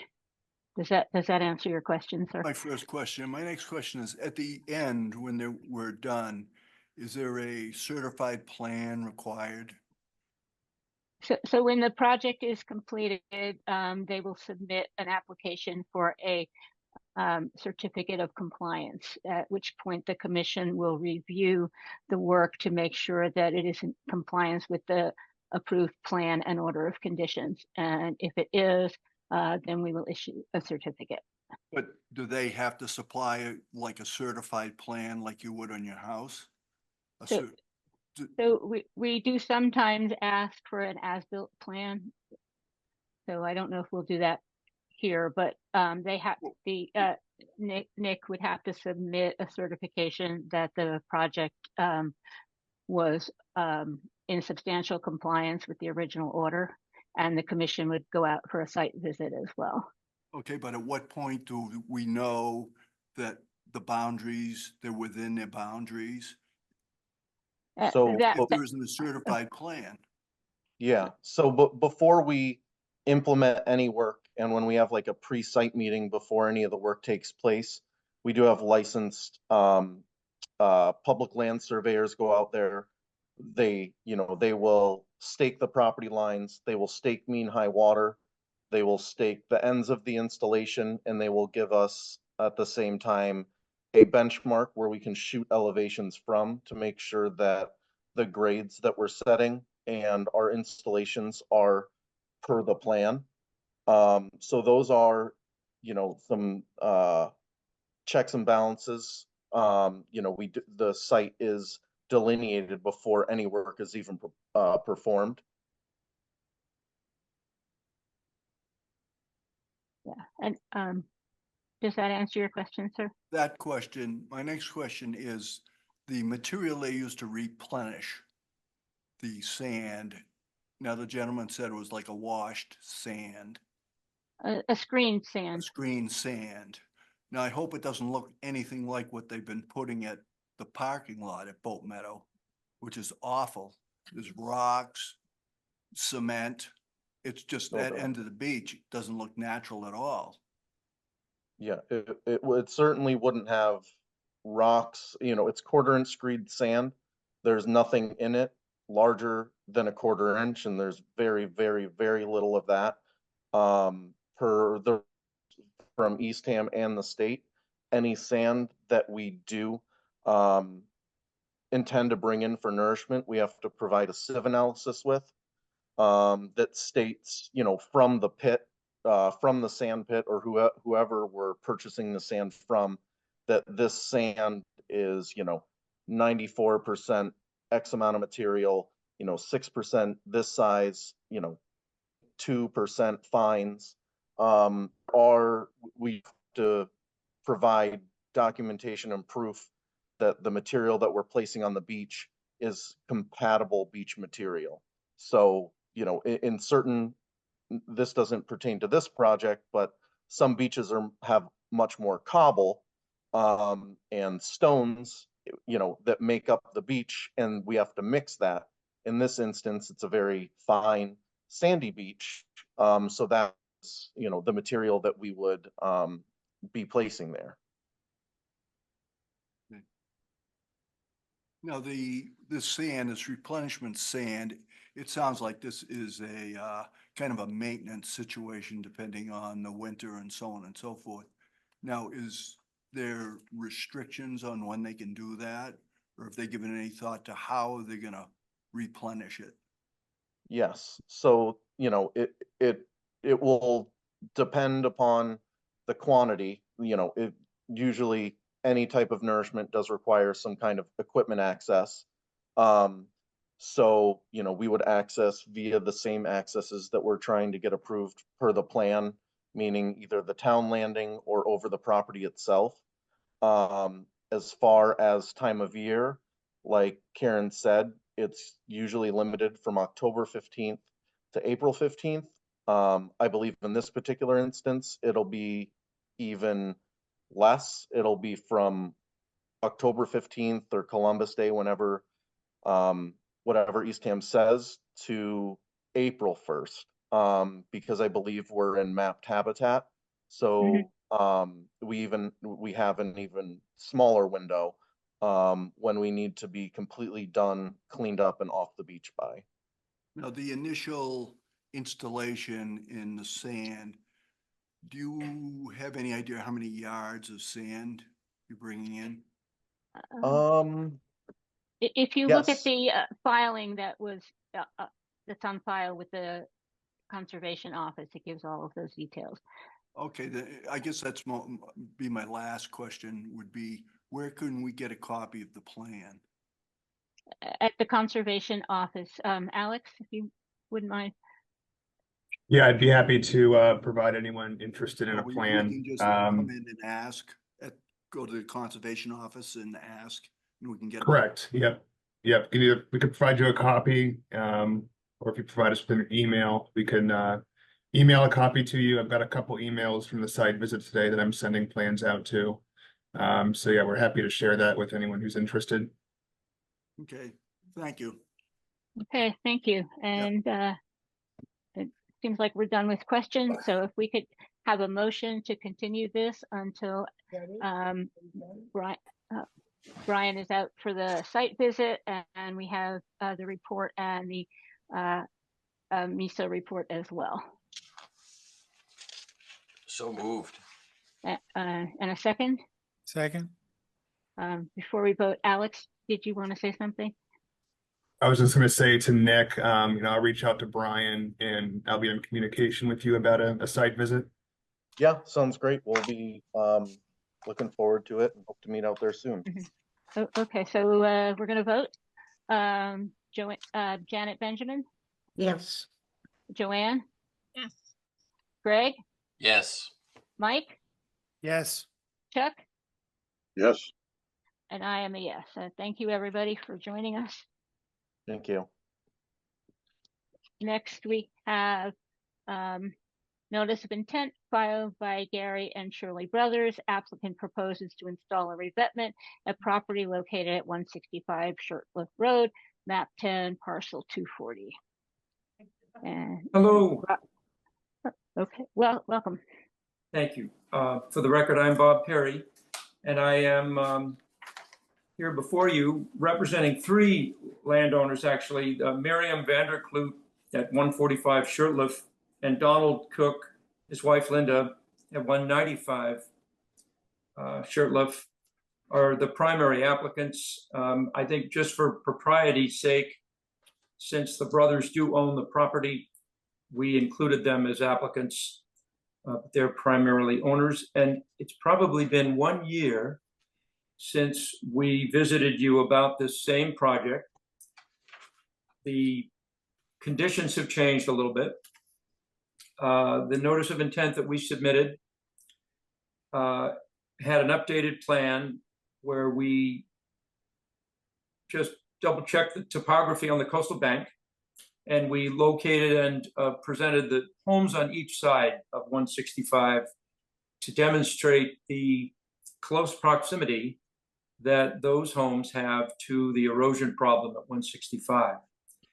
And I'm aware that you've had a similar case. You know more about that than I do. I've read the material on that, and our project is effectively the same as it was when you reviewed it last. That review went on from, I think, September 2023 and maybe terminated in January. I won't rehash that because this is a new project. However, it really hinges on what we've commonly come to know as the 1978 rule. And we submitted a letter in it basically to go with our application that preceded the narrative in the notice. And we just went into a little bit of a discussion about the regulations of 310 CMR 30. And I think it's important to simply put it, and to put it as simply as possible, that the 1978 rule does not mention property lines, and it addresses the protection of buildings. And if you look at the plan, and if you've been to the site, and if you've taken a look at the pictures that we submitted with our introductory letter, you can see there's a very serious erosion occurring on our north end of 165 that's actually now encroached onto 195. And the bank is showing signs of wear and erosion at the south end. And the long guard tube sandbags that run along the bottom of the coastal bank at 165 are really in tough shape. They've broken in a couple locations, they've moved, and they are basically a reflective surface more so than a stone revetment. We can talk about that if you like. I just want to remind you that Greg Berman did issue a report on the last feature that was proposed, just the same revetment that's on this plan. And you know how Greg's responses are. I know Brian McCormick now has Greg's job. Greg's report was, I think, predictably supportive in the sense that if the commission, and that's always a fair way to put it, if the commission agrees with the applicants that there's a threat and that there is an alternative among those reviewed that is optimal, then it's an approvable revetment extension or gap, call it what you want, even though incidentally, the effect of that revetment filling in the gap between two revetments will incidentally protect a landmass that does contain a post-1978 house. And we discussed the last time around that there were vacant lots that are also, one could say, a beneficiary of the same concept of filling a gap. It's 105 feet long, plus or minus. We've got about 5 feet of the 145 short lift revetment that's on 165 crossing the line. And I won't go on and on about it. I think we should talk about it, and to just tell you that this revetment is intended to be a connection between the two that exist, similar in design and matching the elevation at 145 and then matching the elevation at 195. And there is going to have to be an intensive planting program. American beach grass is the preferred vegetation. We know that other varieties can be planted, but most of the other varieties will seed in and they will develop within the beach grass crop that would be planted. And there's quite a bit of sand fill that needs to be boosted up into that gully that's forming on the north. So there's some work to do there. And just as the last time, access would be from campground going south. I've spoken to a number of contractors about this, and it's no different than any other one that gets done in there. There's currently a nourishment program that's been ongoing, so that would not change. We can talk about the amount, but as I recall, Greg Berman's report found that our recommended dose of sediment was consistent with others and consistent with the erosion rate that is commonly accepted out there by the shoreline change maps. So that's our summary, and I'd be happy to take any questions you have. So thank you. Okay, thank you. And I'm going to start. So you write on page 3 of your narrative, the instant case where a post-1978 building becomes protected incidentally by way of a CES that also protects the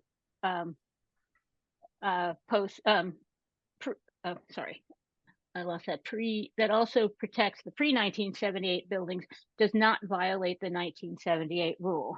And given that you've submitted the same revetment design that the commission denied, which I think August 24th, 2013, how is this revetment now an incidental protection? Okay. Is that paragraph 3 of the narrative? Is like that is the bottom of paragraph 2 on page 3. The second sentence from the bottom of that paragraph. Okay, well, I wrote it, so I remember it, so I'll speak to that.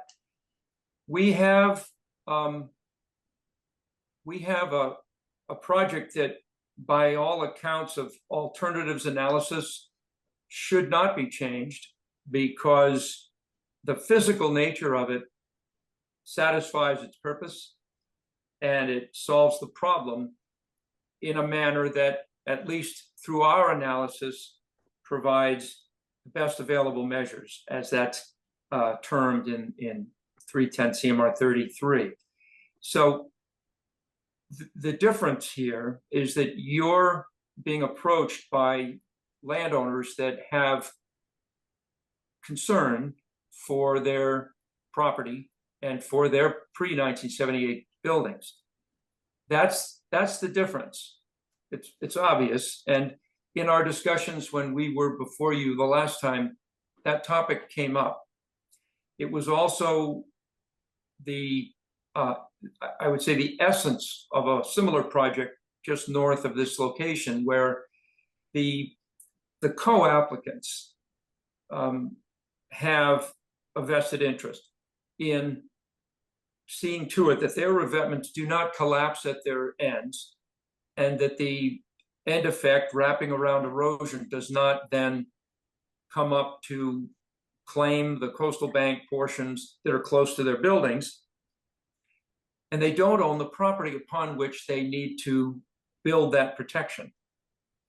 And we have, it just seems clear and logical that you would do what is being proposed here, because the alternatives are not sound. We didn't, for example, go deep on discussing having a wraparound return for each of these walls that would have to be constructed on the property at 165, because it just brings in the classic private property difficulty. There are no easements for that. And the option of extending a revetment, let's say 25 feet, and leaving a gap in the middle that would be about 40 feet or something, would also create an awkward and inappropriate condition. And so it is really, I'm happy to talk about this, all that's needed, and to answer any questions to the best of my ability. But this project is the very same revetment physically that was before you, except for a little bit more work, maybe quite a bit more work, to fill that gully on the north. But it's a matter of the parties that have an interest in the application. But it's a little bit of a pivot to try to convince me that a revetment that the same design that we denied to protect a single post-78 house is suddenly incidental. Is suddenly an incidental protection of that house. And if you remember, we turned down the application. We denied the application in August for the post-78 reason, but also some of our members were not convinced that you had explored or tried all the soft solution options prior to going to this hard solution. And the main area, I think, where the erosion is occurring is that gap between the sandbags and the erosion on the northern side. So could that be addressed by a soft solution, such as as choir rolls and bringing in fill and additional sacrificial sand. I did listen to your last application, and I tell you that a core roll revetment is a revetment, and it will react hydraulically similarly. In fact, it will have all drag and no mass in a tidal flood. The sandbags, lawn guard tubes, they're known as. Excuse me, Joe Pedlo, could you please mute? 5 years of what? Never mind. I muted him. Yeah, the alternatives review concluded, and I think most know from experience, that a so-called soft solution would dissolve out there in a short period of time and just be a successive work project, which creates a certain amount of rubble, a certain amount of risk of debris, and certainly a lot more work. And if you're unlucky and your soft solution gets wiped out at the wrong time of year, then you just don't know what kind of damage will occur. The stone revetment option was one that came out of, at least out of our minds, as the best available measures given what is being employed at that location along, I think it's around 1,600 to 2,000 linear feet on the coast of Eastham. And this project was denied under 2 points, 10.303 and also 10.305.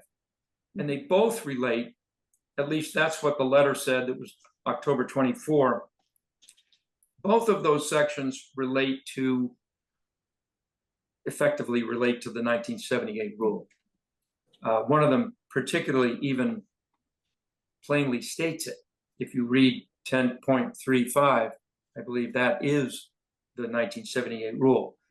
And I think if we find ourselves trying to prevent the building at 165 from having a revetment simply because a rule says that, and this is the essence of it, if that building was isolated on a coastal bank that had no coastal engineering structures, then I would certainly agree with you. But we have what is turning into a crisis on the north of 165 that's creating a real fearful issue for the owner at 195. And we have a close proximity building very close to the northwest corner of the property at 145. So it is as plain as day that if 165 was vacant, I believe you would find that the owners of 145 and 195 would be petitioning to somehow control it, to buy it, to own it, to extend the revetment onto 165. And so when we evaluate these things, we just try to look at equivalent cases. It's almost like a what if, but it just so happens in this case, we have someone who purchased a house, and I've tried to track the record that a sandbag system was constructed there, which effectively is defined as a CES. And here we are trying to replace it today. We were out there recently getting the staking set up for you to see today. And I was walking on those bags. They're slick. I tend to liken those things to it's like a whaleback. They are nothing but a smooth, non-textured surface, and they reflect waves far more than the textured surface of a stone revetment that's got the appropriate amount of texture to it.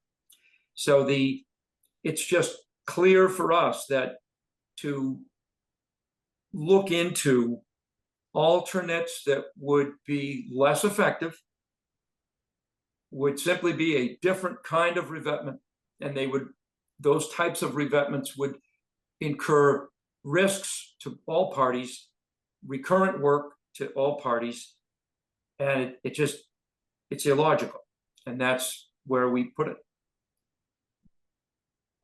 Okay, thank you. I have to consider that some. Do other commissioners have questions? Greg?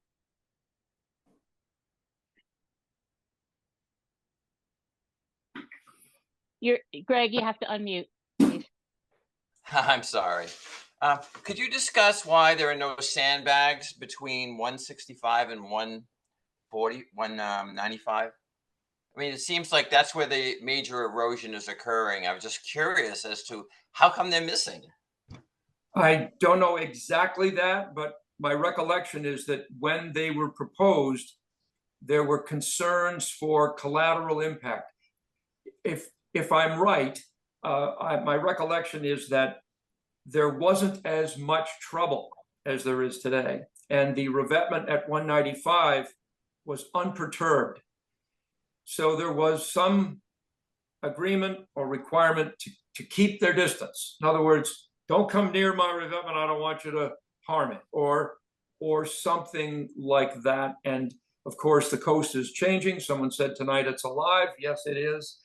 And it is, it's morphed into a circumstance there that deserves attention. And the gap was probably a bad idea, but it happened.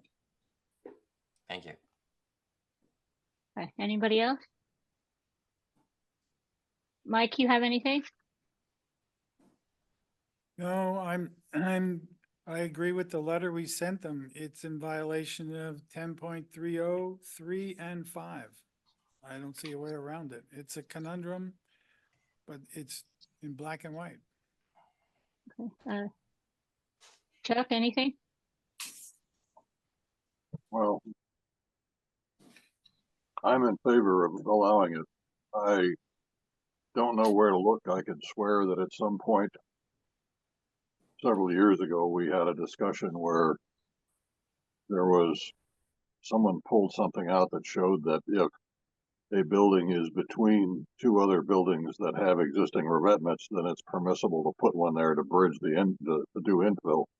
But I'm unable to find it right now, and so I don't have more comment other than I support this because I think it's crazy not to do it. Janet?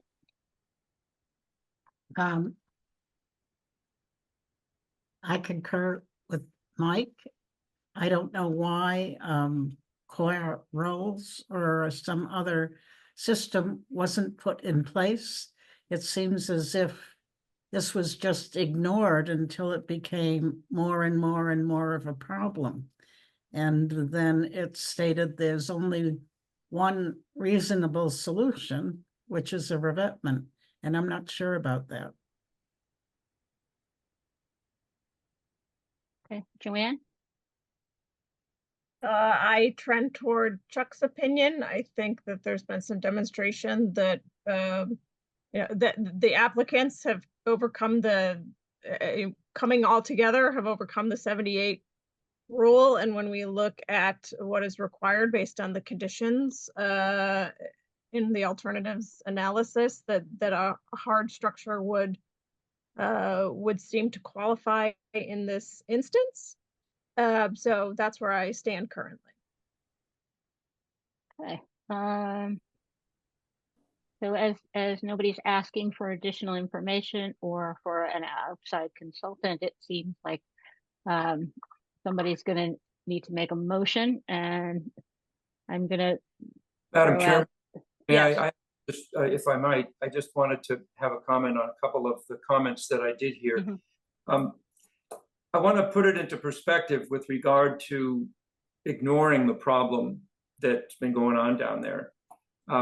It's my experience that filling a gap like this throughout the Cape is commonly done. And I think it's coming as a surprise to the parties that are involved here that it's not more obvious that while we're all trying to prove our case, and we do have the burden of providing you with a preponderance of evidence, mm-hmm. and we can certainly pursue that. I would simply draw your attention to a previous case where you were provided with a letter by McGregor, Laguerre, and Stevens dated September 15th, 2023. It's not this case, but it's one just like it. And that law firm explained to the committee in much better terms than I ever could how the plainly in violation of 10.3 and 10.5 falls apart when we begin to look at the trouble that can be caused to the buildings on either side. And so it really is, for me, it is that basic. So I'm gonna park it there. And if you do need more information, if whatever it is that you might need, I'm happy to try to provide it. And I'll just let you do what you need to do. But thank you. Okay, I'm not hearing from anybody that they need additional information, so thank you. And I realize that I forgot to inquire if there are any abutters who would like to speak on this. Anybody at Town Hall, Mike? Okay, No. anybody at the meeting who would like to speak on this? Okay, so looks like it's time to make a motion, so I will put out some language and see if anybody wants to make it, that the commission make a motion to approve with the special conditions for revetments with nourishment. Would anybody like to make that motion? So moved. Anybody like to second? Second. Okay, Janet? No. Joanne? Yes. Greg? Yes. Mike? No. Chuck? Yes. And I'm going to be a yes as well. So that is a vote of 4 in favor and 2 against. So the permit is approved. You're surprising me, but I will accept it. And thank you for your kind and thoughtful consideration here. And I'll hope to do business with you again sometime. And thank you again for your time tonight. Okay. As we are 2 hours into the meeting and we have a lot left to do, I'd like to propose that we take a 10-minute recess before resuming, if there are no objections. Okay, so we will be back at let's say 10 after 8. Okay.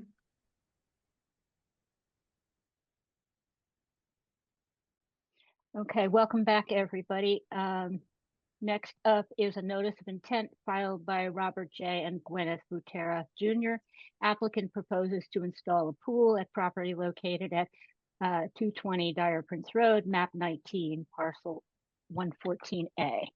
And who's here to speak to that? Is that Rafael Ribeiro? No, this is Robert Butera. I'm here, property owner. Okay. Gwyneth and I live at 220 Dire Prince, and we're here in person. And Felipe Neves from Gade Masonry Landscaping is online in case we have questions for him as well. We are here. Okay. Would you like to say anything before the commission? I don't know if you want a brief overview or the document speaks for itself, but I'm happy to summarize the project in 1 minute.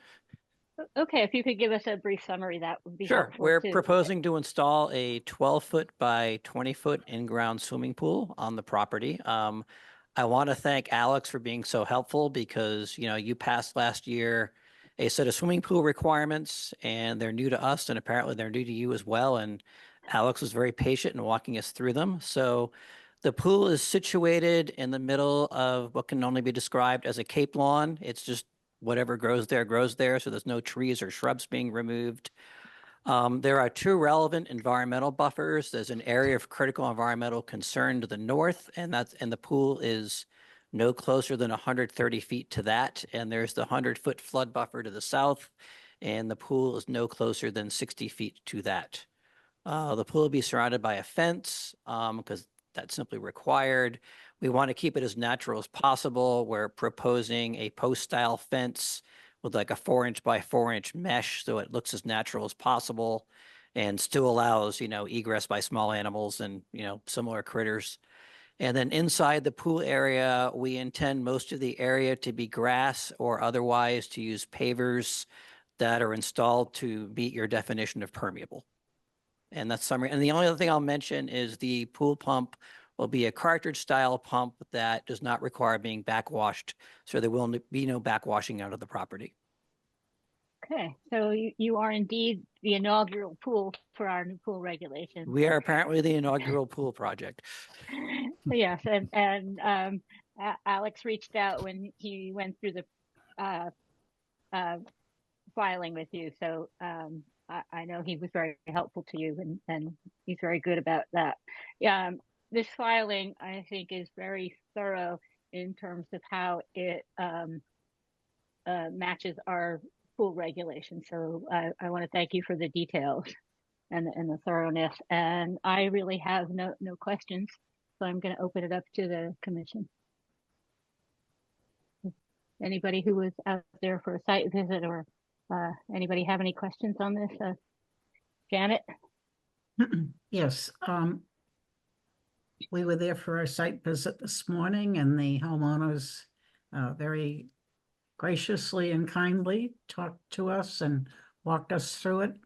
The only little thing I have a question about is we talked about a no-mow zone, and I'm not sure that's on the proposal. So we'd probably. Oh, we walked out to the back. There's a no disturb zone, and it's all entirely wooded. Right. So do we have to note that somehow in the filing, Alex? It's on the plan. It Yeah, is? so there is a no disturb zone, 500 square feet that is indicated on the site plan. That's in the back of the house towards the back property line. Thank you. Yep.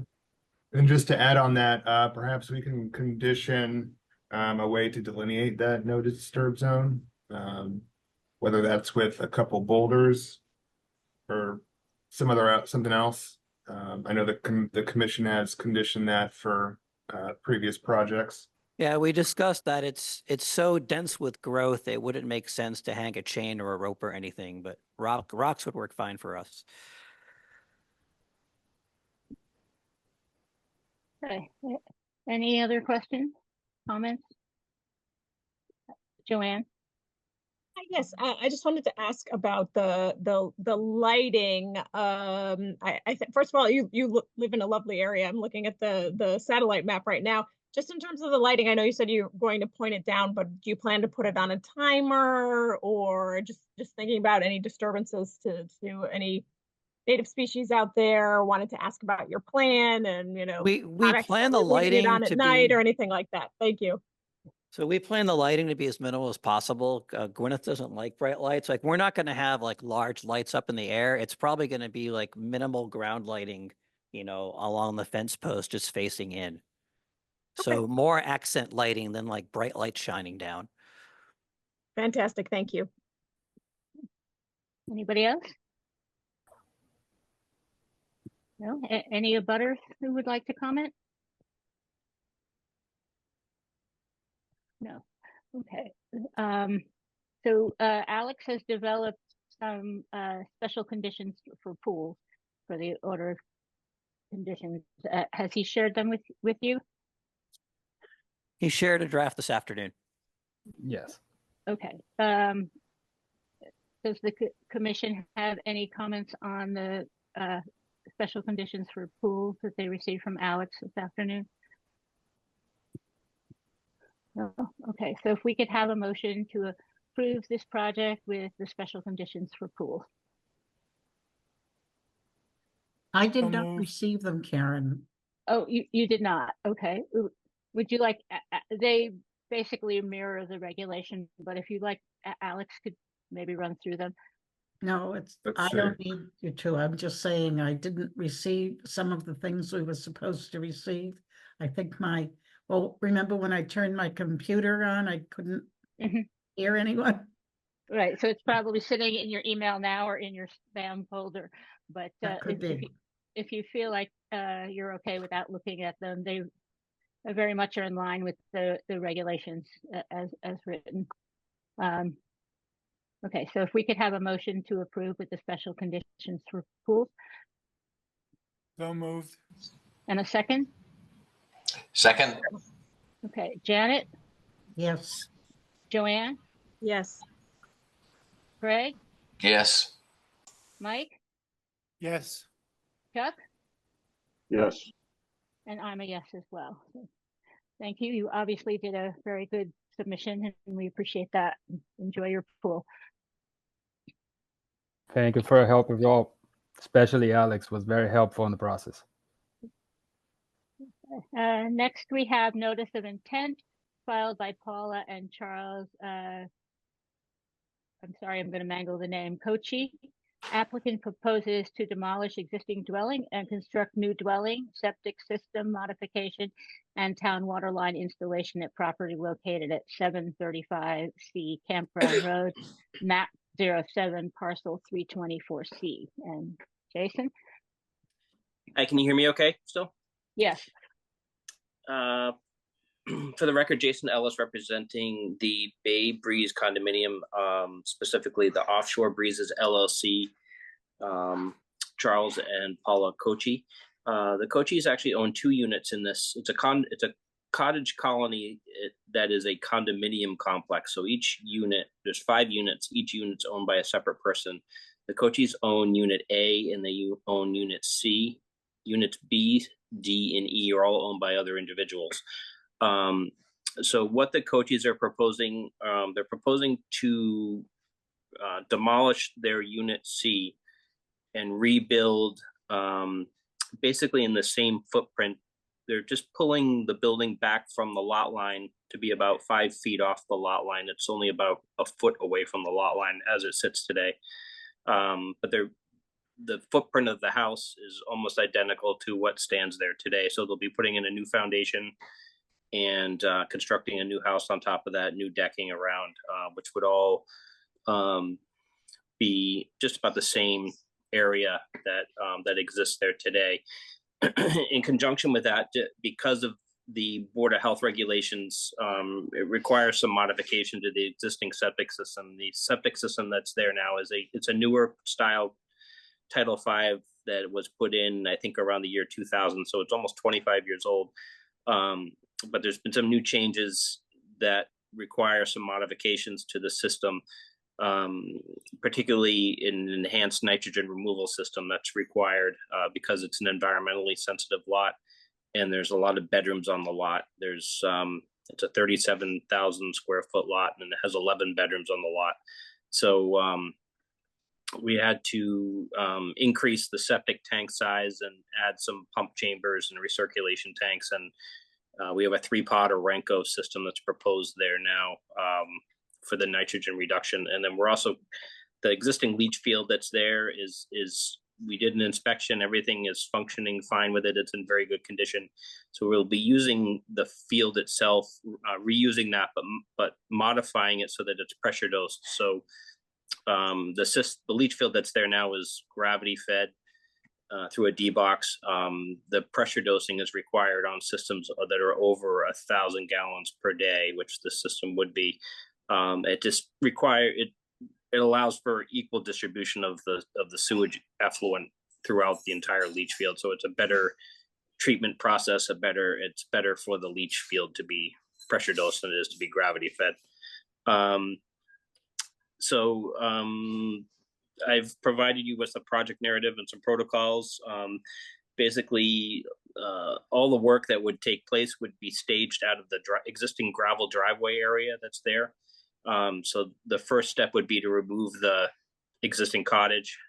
All that debris would be loaded into a dumpster and removed daily from the site. So that there wouldn't be any material blowing around on the site or throughout the neighborhood. And then again, digging a cellar hole and constructing the new house in its location about 5 feet farther east than where the existing cottage is. And the existing there'd be any slump testing of the concrete would be done into a container. Any staging of construction materials, cutting of construction materials and whatnot would all be done in the driveway area to the east of the proposed building. The septic tanks and whatnot, again, would all be installed in the driveway area. So we tried to limit the amount of disturbance that's outside the driveway area. So it's a fairly straightforward project. The only buffer zone that we're in is we're in the 100-foot buffer zone to the flood zone, which runs kind of diagonally across the property from southwest to northeast. There is an intermittent stream that runs on the south side of the property, adjacent on the north side of the parking lot, which is actually in a corrugated steel drain pipe. So it's all underground in a drain pipe. There once was a stream that ran through there, but it's in a drain pipe now. So there'd be minimal impact to that. So it's fairly straightforward. If you have any questions, I'd be happy to try to walk you through them. Okay, thank you. It seems like a very thorough and detailed plan that you put before us. So thank you for that. Is there any vegetation that needs to be removed for this? The only vegetation that would need to be removed is where the Arenco pods are located. There's just dense shrubbery. I think a lot of it's invasive in there anyhow. Just so there's probably about a 50 to 80 square foot area where those pods would be just off the side of the driveway there. Tried to put them in a spot in a location that it wouldn't impact anything really. So. Okay, usually we're looking for mitigation when vegetation is removed. Is there an option here to do that, or a location? Yeah, I mean there is some area on the east side of the front of the cottage. There, it's like where the walkways come across. It's pretty sandy in there. We could propose some beach grass in there as mitigation. I don't know if there's going to be a lot of other types of maybe bayberry or something like that that might grow in there, but it's a pretty windy site.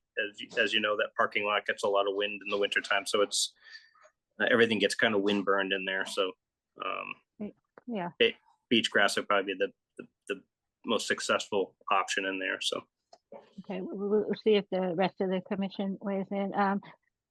Yeah, so that's kind of where I am. Any questions from the commission or from anybody who is, if you were out there for a site visit?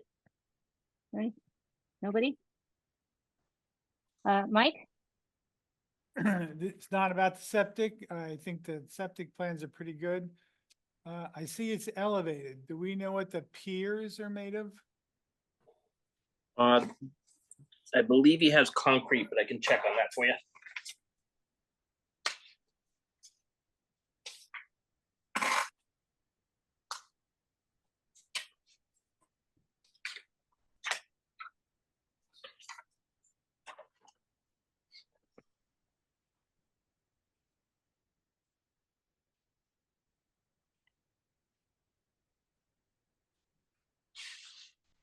Yeah, it looks like we're doing a full 4-foot concrete wall. The piers I think that you see on the plan are the ones that would actually be supporting the deck structure that goes around the building. So those would be concrete sonotubes that support the deck. Okay, thank you. Yep. Any other commissioners have questions? Okay, do we have any abutters who wish to speak?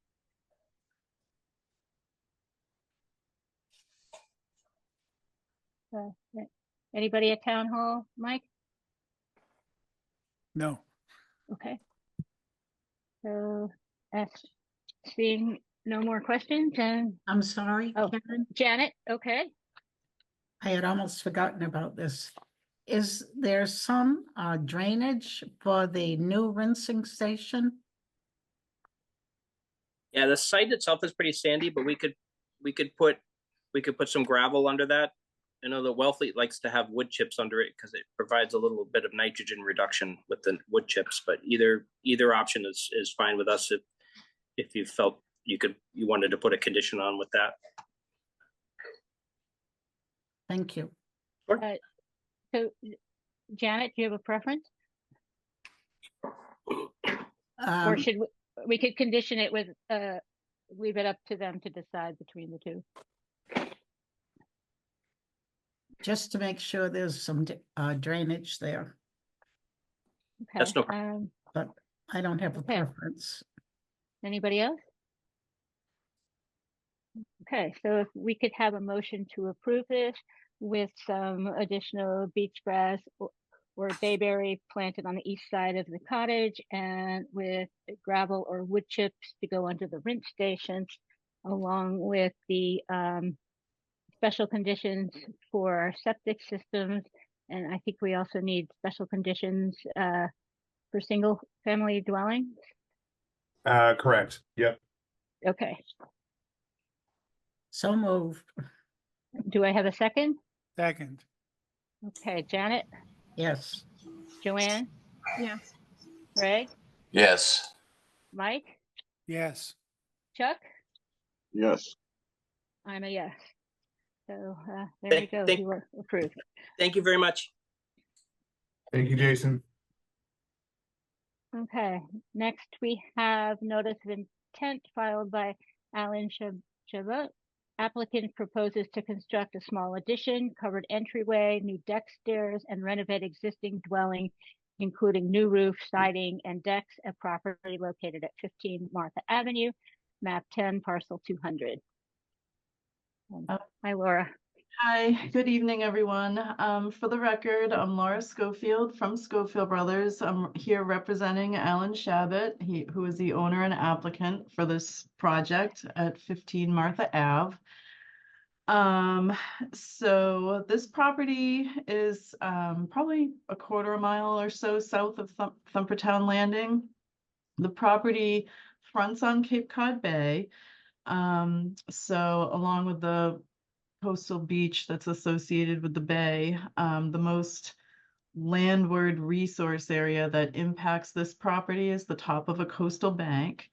The top of the coastal bank runs parallel to the westerly property line, and the 100-foot buffer zone overlaps approximately half of this property. The 50-foot buffer zone falls across pretty much the back of the house, and the 100-foot buffer zone kind of crosses the front of the house. So this is a 19,000 square foot lot. There's an existing 4-bedroom dwelling that will remain. Originally, the owner was contemplating a raise and rebuild, but ultimately discarded that idea in favor of renovating the existing structure with a few modifications to the existing structure. So the house is going to remain on the same foundation. The house will get new siding, new windows. There'll be a new roof. The decks will be replaced on essentially the same footprint. And with respect to the proposed modifications to the house, there's a small addition proposed on the back of the house. It's underneath an existing roof line, and it's pretty much just filling in the rear line of the dwelling. So it's about 34 square feet. The addition is on top of the existing deck, and it'll be cantilevered, so there's no foundation required with this little addition. What else? The front door will have a new covered entryway just to provide a little bit of protection from the weather when you're going in and out of the front door. Right now, the stairs to access the front door are kind of off to the side and kind of wrap back and forth. Those are going to be removed, and there'll just be one set of stairs leading up to the front door. And in the back, originally I said we were going to widen the stairs that come off the back of the house now, but that's not the case. They're going to remain in the same footprint. So I'll be getting Alex revised floor plans that show that. right now there is an outdoor shower that's underneath the existing deck on the bay side of the house, and that's going to be removed. And the shower will be relocated onto one of the existing decks. And my narrative called for a dry well to be underneath the deck where the shower's going, but I realized I left the shower itself off the deck footprint, so I'm gonna add that to my site plan. We've proposed a work limit to be installed before any work is undertaken. Construction access and staging areas will be from the existing driveway, which is outside of the buffer zone. Good housekeeping practices will be in effect during construction. The proposed dwelling, the proposed renovated dwelling will have gutters, downspouts, and dry wells to handle the roof runoff. And after construction, disturbed areas in the buffer zone will be replanted with beach grass. And while this is outside of the buffer zone, we are going to be upgrading the septic system, and we'll be providing the septic system with an innovative alternative technology. That's the Advantex system, so that'll reduce nitrogen to the 19 milligram per liter standard. The driveway is pervious now. It will remain pervious. That's going to be outside of the buffer zone. And a garage is also proposed, which will be outside of the buffer zone as well. And that's it. And I'm happy to answer any questions. Thank you, Laura. I thought your plan was very detailed, and we appreciate that. Are there any plans for any mitigation plantings?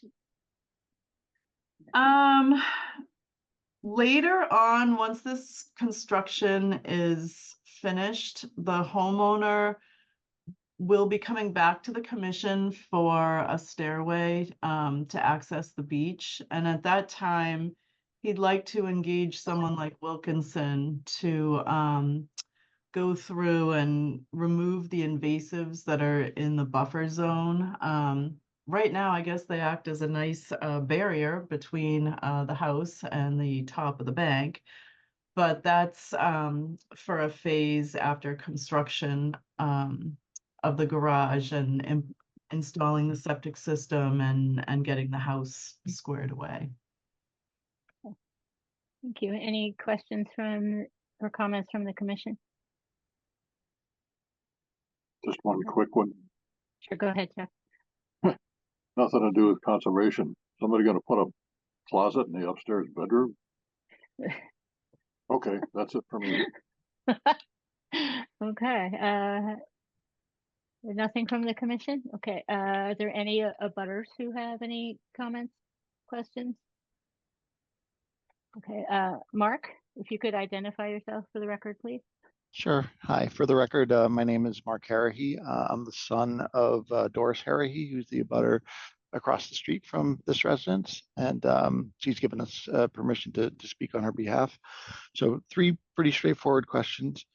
One is just regarding the garage dimensions. The abutters notice had the blueprints of the lot and the proposed construction, but there were no dimensions for the proposed garage. So we were curious about understanding that. The second question is just, when will the construction happen? Is it possible for it to be scheduled off season, or is that something that's mandated at all by the city? And then the third question is related to the new septic system and the distance of the leach area from the well that's on our property, because I know that the blueprint shows that it's further than 100 feet away, but I just, knowing where it is on my mother's property, it doesn't feel like it's 100 feet away. So those are the 3 questions and concerns we had with this proposal. Thank you. Laura, if you would like to address those, please. Yeah, so the garage is 24 by 24 approximately. And this project will be going to site plan review because of the garage. So there'll be more opportunity for discussion there. The plan is to undertake construction in the off season and get as much done as possible. And the location of the well that's shown there was taken from the record information on file at the town. And you understand site plan review means the planning board, and as an abutter, you'll get notice of that meeting. Okay, terrific. So maybe these were more appropriate for that that meeting. This is also going to the Board of Health meeting at the end of September. And Mark, I don't know if you're around, but if you want to stop by the office, you can always take a closer in-depth look at the plan. Okay, thank you. Appreciate it. Thank you for coming to ask your questions. We appreciate that. No problem. Okay. So we're looking to have the plan updated to show that the stairs will remain in the same footprint and to show the shower off the deck. Is that correct? Yes. Okay. So if we could have a motion to approve with the special conditions for a single family dwelling and those updates to the plan to be given to Alex would next week, by the end of next week, work for you, Laura? Okay. So if we could have such a motion. So moved. And a second? Second. Okay, Janet? Yes. Joanne? Yes. Greg? Yes. Mike? Yes. Chuck? Yes. And I'm a yes. Okay, there you go, Laura. Thank you. Thanks, everybody. Okay, next we have a continuation of notice of intent filed by Adolph Reinhardt Irrevocable Trust. Applicant proposes an invasive species management plan, installation of native plantings, as well as the installation of in-grade steps at property located at 255 Mill Road, map 15, parcel 023. And I will note for the record that Chuck and Greg were not at the last hearing, but they have both filed Mullen letters to remedy that. So everybody at the meeting tonight is part of the quorum. And we had continued this to receive safety data sheets on the herbicides, which Nick has provided for us. And Nick, would you like to say anything? Hi. I won't take full credit for that. That was Andy. But yes, we provided the SDS sheets as well as the alternative to the treatment method with a mechanical removal. You know, I would just like to state one more time for the record before you guys go that, you know, this is just a ecological restoration project. Removing some of these black locusts closer to the house. They are shallow rooted. They are prone to wind throw. You know, the wood is very strong, so typically the tops don't break out of them. They tend to come down tree and all. They are in very close proximity to the house. And you know, we did complete almost a nearly identical project next door, which at least in my opinion looks fantastic, and this would more or less be a continuation of that same project. And we did get a certificate of compliance on that similar project, I think earlier this year, with ongoing conditions. So if I remember correctly, but yeah, I open it up to any more questions that anyone may have, and that's it. Okay, thank you. I'm gonna see if the two who were not at the last meeting might want to start off any questioning. Greg, do you have anything? Yeah, I was just curious as to why. I'm sorry. You sound like you're screaming into the mic. Oh, so- okay. Let me fix that. Let me fix my microphone. Just excited. Yeah. No, I was curious as to the reason why you're removing the willows. The willows are a very advantageous state listed aggressive invasive species that tend to over time take over shorelines. They just like any other willow species, including native ones, they do have a tendency to not only spread from seed, but they break off a small whip or just a stick that was alive during the growing season can break off and root in another location across the pond. They are what I would call like a large wolfy tree. They tend to grow up, break, bend, splay open, roll over, and they end up encompassing larger and larger areas, displacing more and more native species. We've completed numerous gray willow invasive species management projects across the Cape for associations and for navigable waterways and such. I know that's not necessarily the case here, but they do, over time left unchecked, they do pose a environmental threat to the native species population. Okay, thank you. Mike? I have to disagree with him respectfully again. The thing about the gray willows and the sticks will replant. Well, I went to the library, I couldn't find any gray willows, and then I went to Gibson Cottages, again, I couldn't find any willows. And I know two people that live on the pond, they don't have any gray willows. So I think that may be a little overstated, but all plants will grow and flower. So I don't think the gray willows are this big threat you put it out to be, but that's, again, my opinion. But I do think the gray willows are very advantageous to a good ecosystem. They are extremely important for bees, butterflies, the way they are in the water. It protects fish, turtles. They are just, to me, they are just a magnificent species to keep. And then I do have a problem with the herbicides. The tricor, as the definition pages you gave us, is not applicable for water sites. And the Roundup was a Bayer. It was a spec sheet from Bayer. Bayer just got sued on a Roundup case, and they were hit with damages for the person who got the leukemia, but then they were hit with $1 billion in punitive because Bayer lied on its spec sheets. And so I cannot accept a Bayer spec sheet.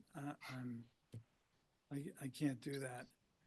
The locusts, they do fall down, but so do pitch pines, and I don't have a problem with moving 1 to 1, but the willows, you're proposing taking out 4, and there's no replacement. So I have a definite problem with that.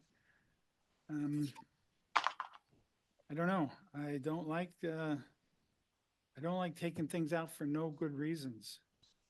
I mean, we could talk about this whole state list if you'd like. I mean, it's the state list that the state. Oh, wait a minute.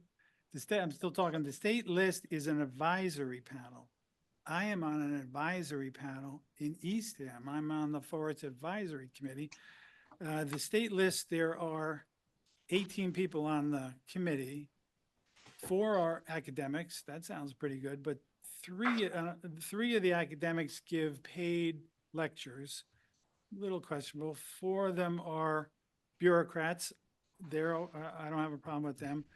But then I think 3 or 4 of them are nurseries that supply the plants, and the rest of them are landscapers or restorationists, I like to call themselves, who have a definite financial interest in what's in the list. And I bring this up because I am on an advisory committee for the town of Eastham, and I'm also on this committee for the town of Eastham, and I have to take an ethics class, which says I cannot accept any gift or anything that would influence my decisions. And yet this group, which you keep referring to, has a definite financial reason for putting things and keeping things on that list. So that's why I question that list. There are other lists that can be used, but we don't want to get too far into this. But anyway, okay. Mike, I you mean- spent a lot of time on this at a previous meeting, so I think I can And- speed you up a tell me little to bit. shut up. Okay. In response, I would just like to say, just because gray willow, other sites around the pond right now, there is a species management called early detection, rapid response. You address an issue before it becomes a bigger issue. So just because in theory there is once upon a time in the Northeast, there was knotweed somewhere along a river and it wasn't a big thing. Now it's now it's everywhere. So I just want to just point that out, that just because it's not prevalent in one area doesn't mean that it's not an immediate threat. And that's all I'll say about that.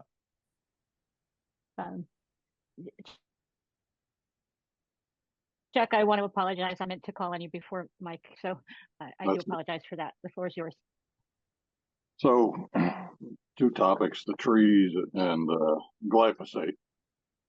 There's an organization that has no financial gain to be seen called the Orleans Conservation Trust. We're familiar with them. And on their website, it will tell you that gray willow spreads wildly and aggressively to meet the plant's large water needs. This can be problematic for other plants in the area, as they may experience a shortage of water. Anything under the willow's span of dense leaf cover will likely be shaded out and will die. Because of their water needs, these plants are often located in wetlands, marshes, and along stream sides. The best removal method is to manually remove the plants. It is best if their roots can be taken too, but persistent cutting of the shoots will eventually kill the plant. They can be replaced with any native wetland shrubs or trees. So getting rid of them doesn't bother the Orleans Conservation Trust one bit, and they have a negative opinion of the impact of the plant. That's all I have to say about that. With respect to glyphosate, you can dig around and find cases just about anywhere and point at it and say, see how bad this is? Well, we started having this conversation a year and a half or so ago. There were some comments made at one point where one of the commissioners felt that glyphosate had been banned in Europe. And with some research, I found that that was not the case. However, it was under review for relicensing. And the last agency to be doing the review was the European Food Safety Agency. They wrapped up their review in June or July and passed their results on to the European Commission along with the results from the European Chemicals Agency. And they approved glyphosate for another 10 years. And in their Q&A, they say specifically, what do you respond to those who say that glyphosate is carcinogenic? And the answer is, based on an assessment of all available information, there is currently no evidence to classify glyphosate as being carcinogenic. On March 30th, 2023, the European Chemicals Agency adopted an opinion on the classification and labeling of glyphosate that confirmed that glyphosate is not to be classified as carcinogenic or mutagenic or toxic for reproduction. This opinion confirms the earlier opinion from the same agency published in 2017. This is an opinion shared by most major regulatory agencies around the world. The European Food Safety Agency also confirmed that glyphosate is not an endocrine disruptor. The European Chemical Agency opinion has been taken into account in the peer review by the Food Safety Agency. So as a result, the European Union does not consider glyphosate to be carcinogenic. They have a set of conditions and restrictions for its use, which are freely available for anybody to read on their website. But as far as I'm concerned, with the quantities of material that we're talking about using for the projects that we discuss around domestic residences and things, I would say that if we're going to put any restrictions on them at all, it should be that the material should be conveyed in such a way back and forth from the work location so that no large quantities of it spill, even though it's going on, dabbed on a bit at a time. You can have a bucket or a gallon or whatever of it in some kind of container, and we want to make sure that that doesn't spill down into the soil. But even so, we can get into another argument about whether the damage to microbes is really that significant, given that it's biodegradable and it's the microbes that biodegrade it. That's what I have to say about that. Thank you. Thank you, Chuck. Are there any other questions or comments from the commission that you haven't previously made? Okay, Joanne and then Janet. Yes, I'm laughing, but I swear it's a new thing. So I am based on Mike's comment about the bear form. I did look up the EPA card on glyphosate, aquatic glyphosate, and the problem it points out most commonly is not so much its toxicity as its potential that when it does kill plants to end up in an oxygen depleting situation because the plant material starts to break down, and that's more concerning to the EPA than any potential toxicity for the herbicide. So I just wanted to point that out. And I also looked at the triclopyr card, and that seems, appropriate for aquatic use, at least with freshwater, for sure. So I don't have any problem, but I did want to just note that potential for oxygen depletion due to the dead plant material. So that was all. Thanks. Nick, any comments on that? No, just that on very, very large projects where there are, I have read about studies on huge projects where you're killing acres and acres and acres of Phragmites or something, where there is an overall release of nitrogen into a system where you have a massive amount of material dying off at one point in time. And like you said, Joanne, in this instance, it's just we're selectively targeting a few species, and most of the buffers left intact, or more than most. Thank you. Janet?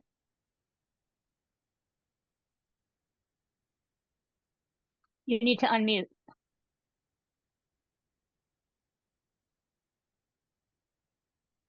In reading over the information that you sent, I do see that one has to be very careful when one is using the glyphosate or the trichlor.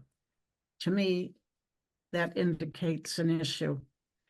I have looked up information about Europe at different times, and recently I found that glyphosate is banned for household use in France, Netherlands, and Belgium. It's banned in public places in Germany, and by the end of 2024, it will be totally banned.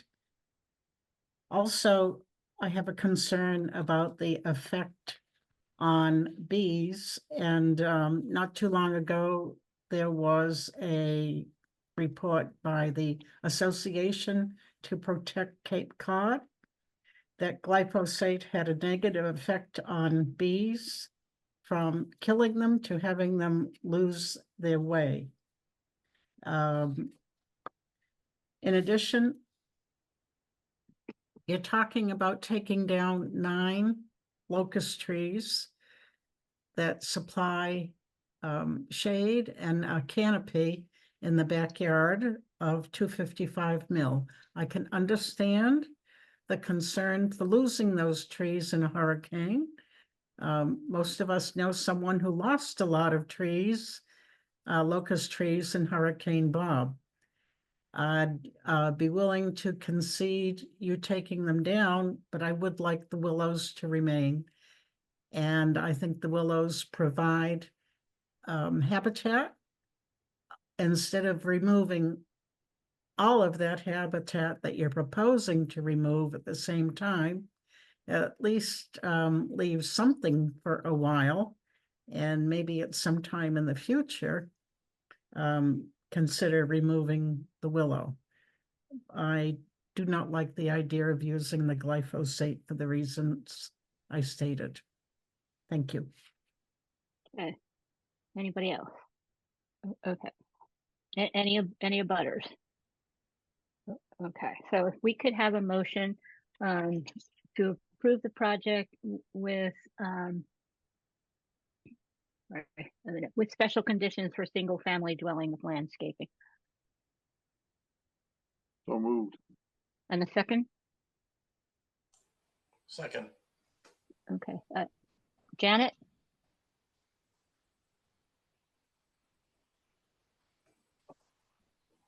No. No. Joanne? Yes. Greg? Yes. Mike? No. Chuck? Yes. And I am a yes. So that is 4 yeses, 2 noes. Your project is approved. Thank you very much. Okay, thank you. Have a good night. Next, we have continuation of notice of intent filed by Russell Sandbloom. Applicant proposes truck access to Shellfish Grant B29, located at 650 South Sunken Meadow Road, map 0, parcel 97A. And we're still waiting on the NHEFP data and additional info. Russell has contacted Mass Audubon relating to the bird monitoring, and I think we were going to continue this indefinitely. Yeah, so if we could have a motion to continue this indefinitely. Yeah, we have to wait, right? Oh, sorry. So I think we would Yeah. continue this until we've received the determination from MISA. Is that correct? Mm-hmm. Yeah. Okay. Move to continue until we receive the determinations. Okay, do we have a second? Second. Okay, Janet? Yes. Joanne? Yes. Greg? Yes. Mike? Yes. Chuck? Yes. And I'm a yes, so, okay. That finishes the permitting portion of our evening. Alex, did you have some updates on 490 South Sunken Meadow violation? I do. I touched base with Ben and Ben Fairbanks. And as I mentioned last meeting, getting a plan to the commission for this meeting might have been pretty tight, and it was.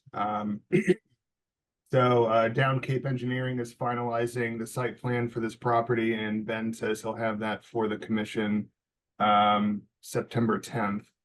And Ben plans to come to the commission and speak to this at that meeting. Thank you. Okay, we have liaison reports, and I'm wondering if, given the fact that it's 9 o'clock and we have a few more things to discuss, if we might push that off to the next meeting. Okay.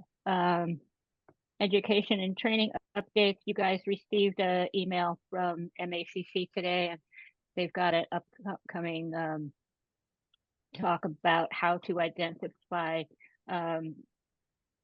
land subject to coastal storm flooding zones from FEMA flood maps, which on September 11th, which sounds interesting, and also a schedule of MACC training classes.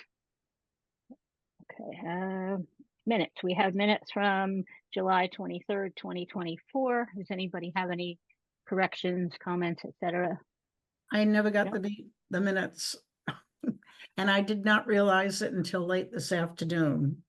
Mm-hmm. Okay, Amy? I actually forgot to attach the minutes to the email, so if we could continue this to the next Okay. meeting and I'll have them ready for you. Well, they're Oh. ready, but I'll remember to Okay. send them to you. Oh, okay. I thought I had read them, so that's my third glitch of the night. Okay. Oh, So, maybe I shouldn't have said anything. well, then we all would have take it voted on back. something.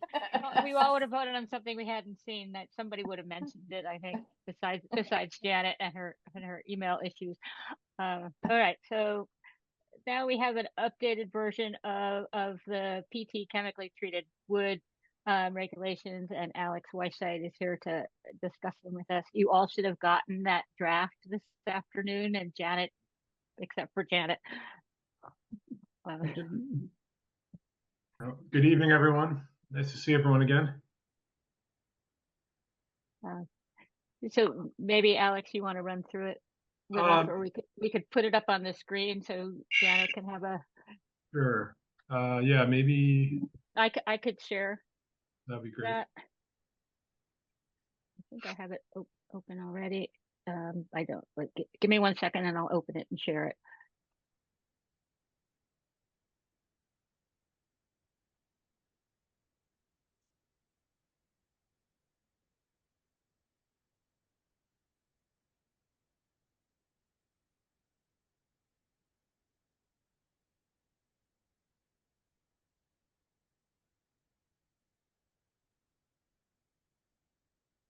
I can pull it up if you're having trouble.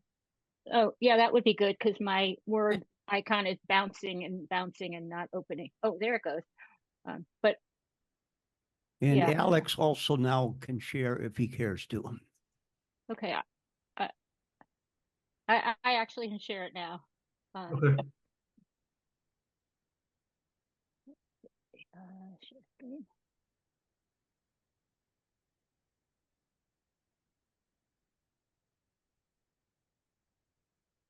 Like that. Great.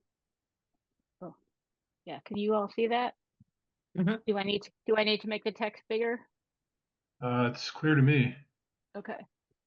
So All right. So I guess starting from the beginning here, the overall intent of these amendments was to make it clear that, that the commission, while acknowledging that at this point the building code allows for use of pressure treated wood, that there's a strong preference that it not be utilized, and that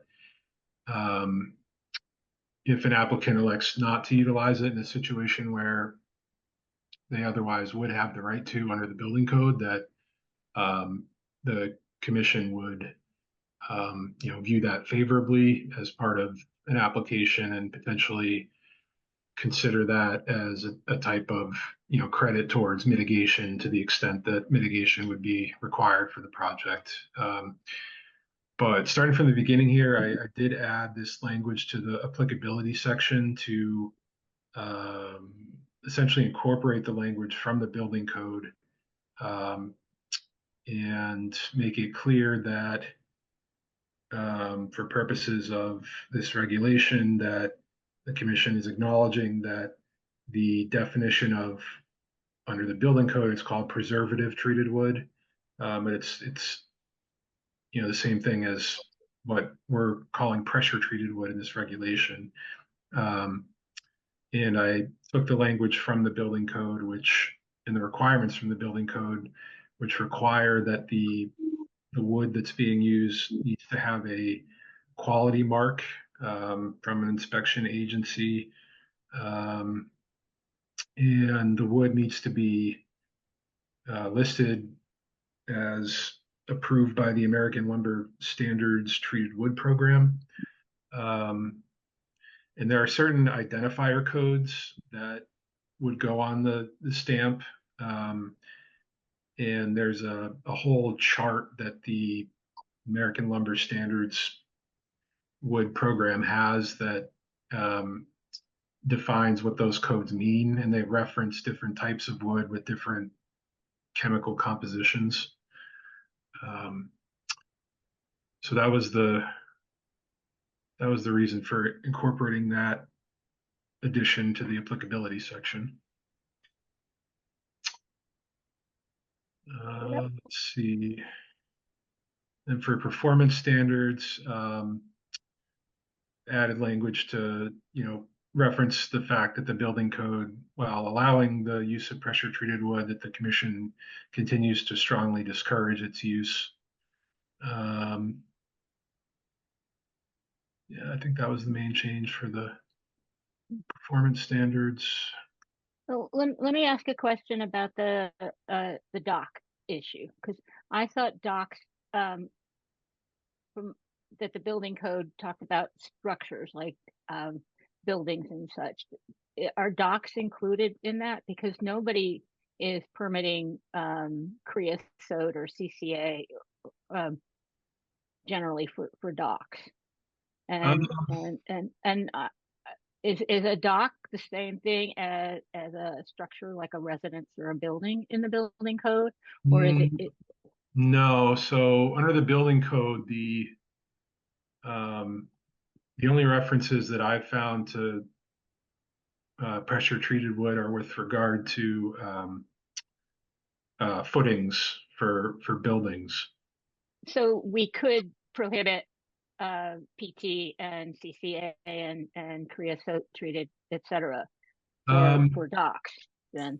I'll double check the code because I haven't specifically researched that question yet. And the same thing for accessory structures, if you wouldn't mind checking.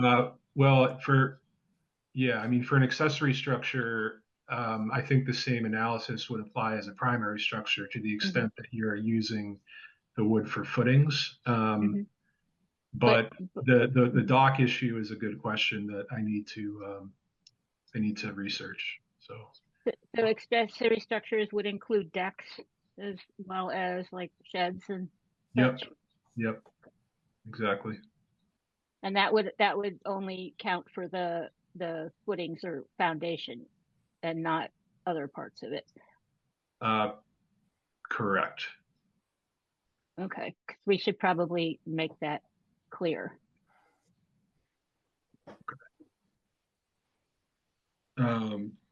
Okay. Yeah, I mean, I'll do another deep dive into the building code and see if I can find any other references to the preservative treated wood usage. I don't recall seeing anything about docks, but I'll double check that and confirm. Right, and if they don't particularly talk about docks, then it's something we can make our own regulations around, I would think. Is that correct? Yes. Okay, I'm going to slide this up now. Okay, yeah, and so the last part here was what I call the mitigation credit. So essentially, if an applicant decides to use a non-pressure treated wood product in a situation where they otherwise would have the legal right to use a pressure treated wood product, then the commission, in your discretion, you could decide to credit the use of that other product as a type of mitigation. So I think that gives a bit of incentive for projects that may require a good amount of mitigation. It would be a good incentive for an applicant to use non-pressure treated wood. Yeah.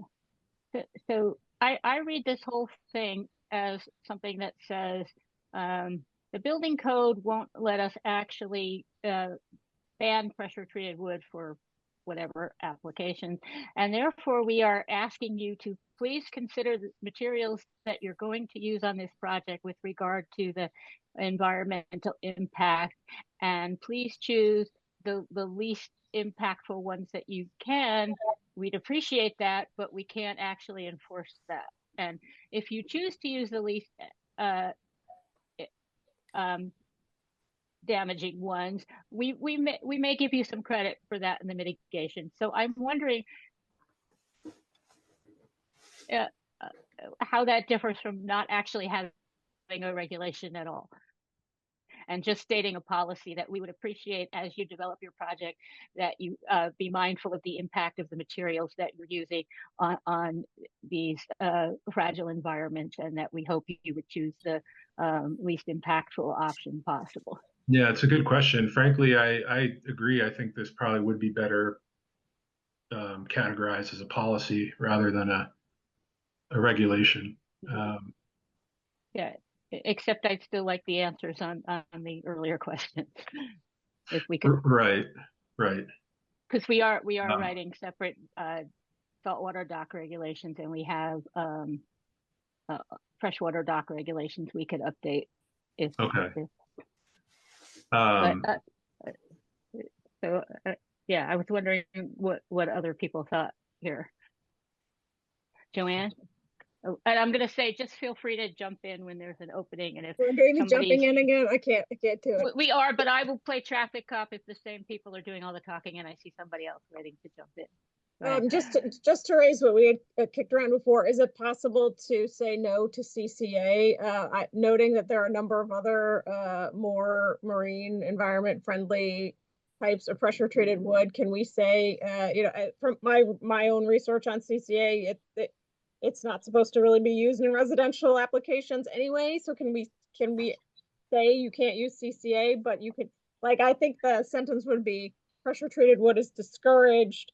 CCA is not allowed. Other kinds of pressure treated wood are allowed though.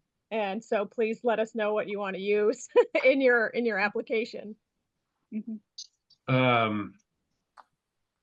So I think it would depend on whether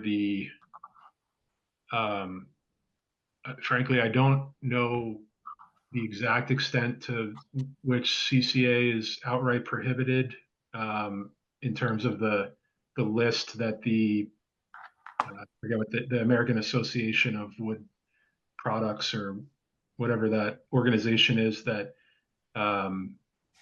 is listed and has the codes that are put on the quality mark for the wood. They have a whole chart of the different chemical compositions of the different types of pressure treated wood, some of which are allowable and others which aren't. And I don't know how that shakes out precisely. Yeah, I think it relates mostly to structures that people would come into contact with their skin, playground equipment, decks, hand railings, that kind of stuff, as opposed to things that were buried in the ground. I don't think it actually addresses the leaching impact of pilings and such in that discussion, but the human health hazards as opposed to the environmental and wildlife health hazards, which we see a lot, I think. Yeah, I remember reading about the playground thing, Karen, myself. Yeah. And then it seems like the EPA was on the verge of saying no to CCA, and then I can't remember what happened, but that stopped because in general it wasn't used as frequently in building or something like that, historically speaking.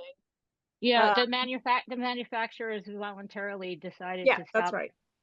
Well, yeah, I would think from a legal perspective, they wouldn't want that potential liability of, a class action lawsuit of people suing them who get cancer from, and then they, point to CCA products as the source. So I think our challenge is that because they voluntarily stopped, then no regulation went forward. So now it's become kind of quiet and silent. So it's hard for us to point to recent information to say, effectively, this is the logical rationale, but we have this stuff from 20 years ago that could support our argument to not use CCA. It's like it was almost there and then it just stopped. Right. Yeah, and I'm wondering if we can single out CCA because the whole other range of pressure treated products are then still available. The more modern, less leaching versions like ACQ, etc. That we're not banning all pressure treated wood. We're just banning. We'd like to not have people use this most dangerous one, given the environmental conditions. Sorry, go ahead, Chuck. problem with CCA wasn't cancer, it was arsenic.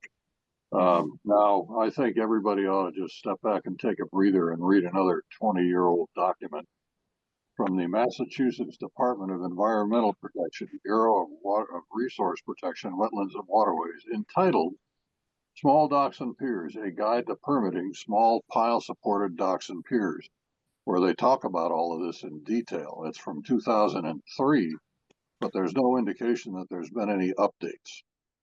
And I think you can find it on the internet. If I could get Google to just give me the link instead of a Googleized link, I'd send it to you.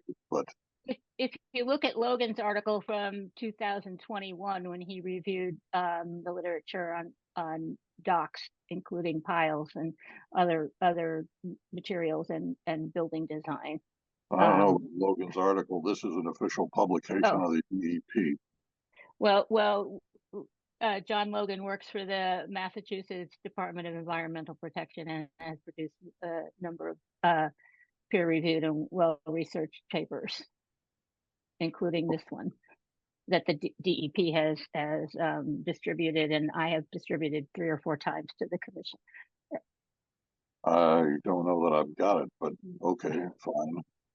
Nevertheless, the document is out there, and you probably ought to take a look at it because they go into this in real in depth. The problem is arsenic, and I think it's easy to say that you can't use anything that's going to leach arsenic. You don't have to point at pressure-treated wood. Any product, you wouldn't want that.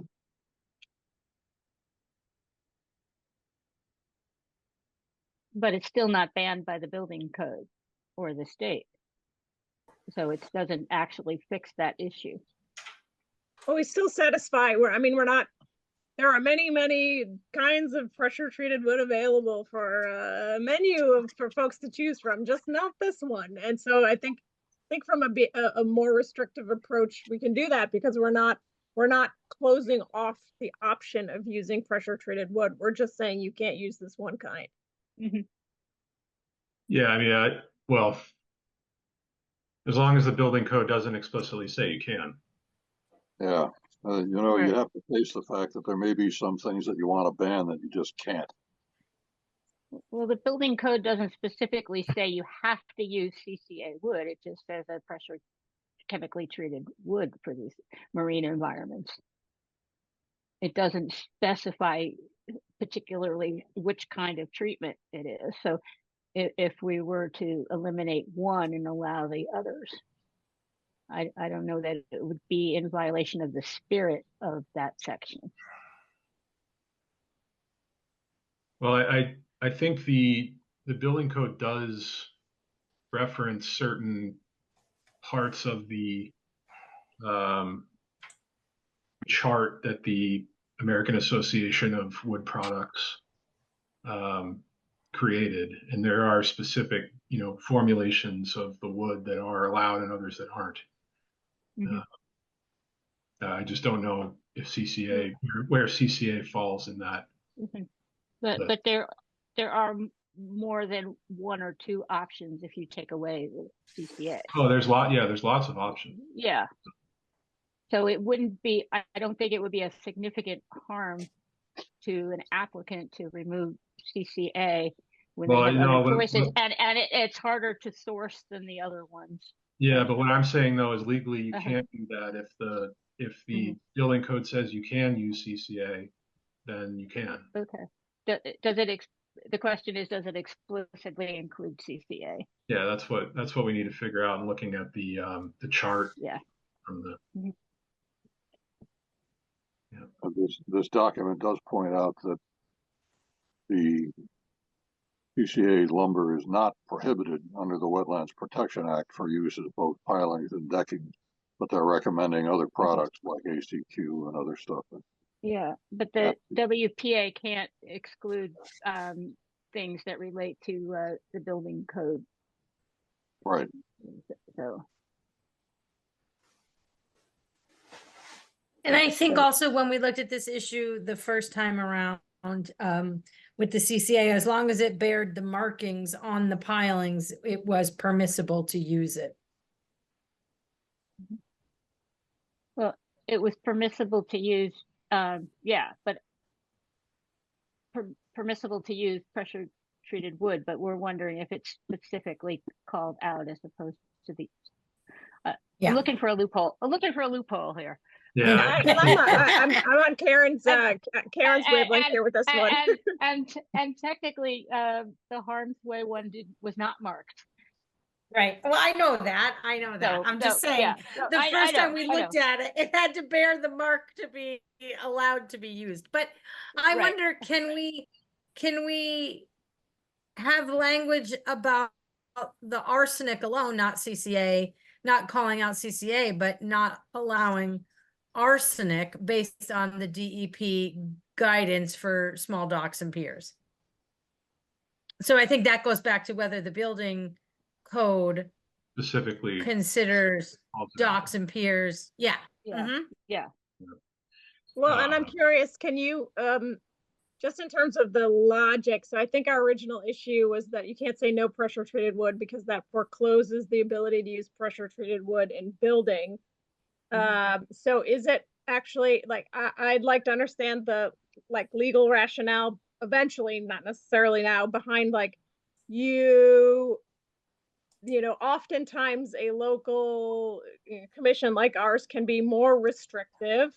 And I understand why we might not be able to be so restrictive to say no pressure treated wood, because that would not allow the building code, you know, everyone to follow the building code. But why is it we cannot say no CCA?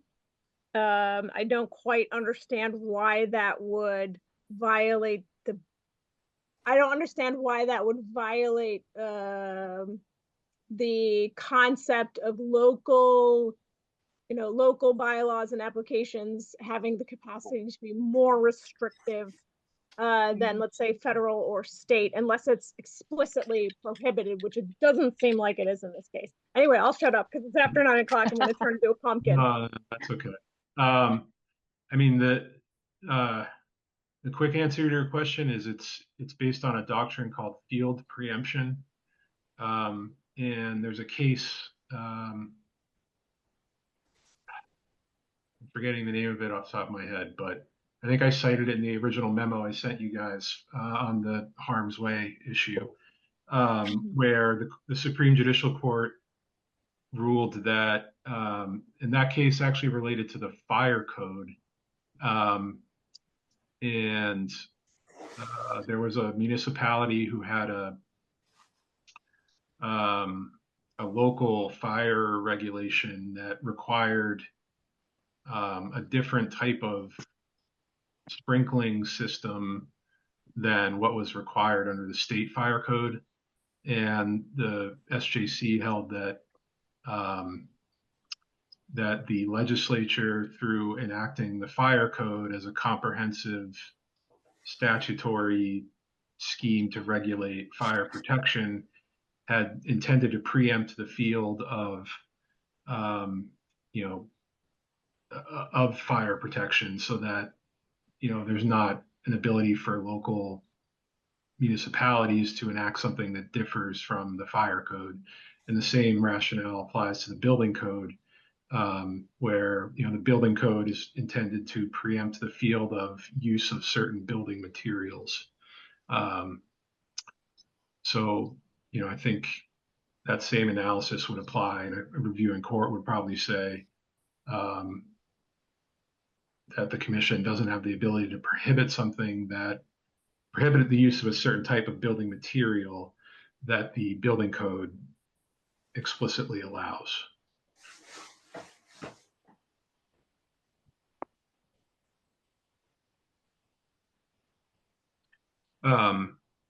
So I know it's late, so I don't want to take up more time here, but I just want to make sure I understand my marching orders for some research issues going forward. So one is the dock issue, and whether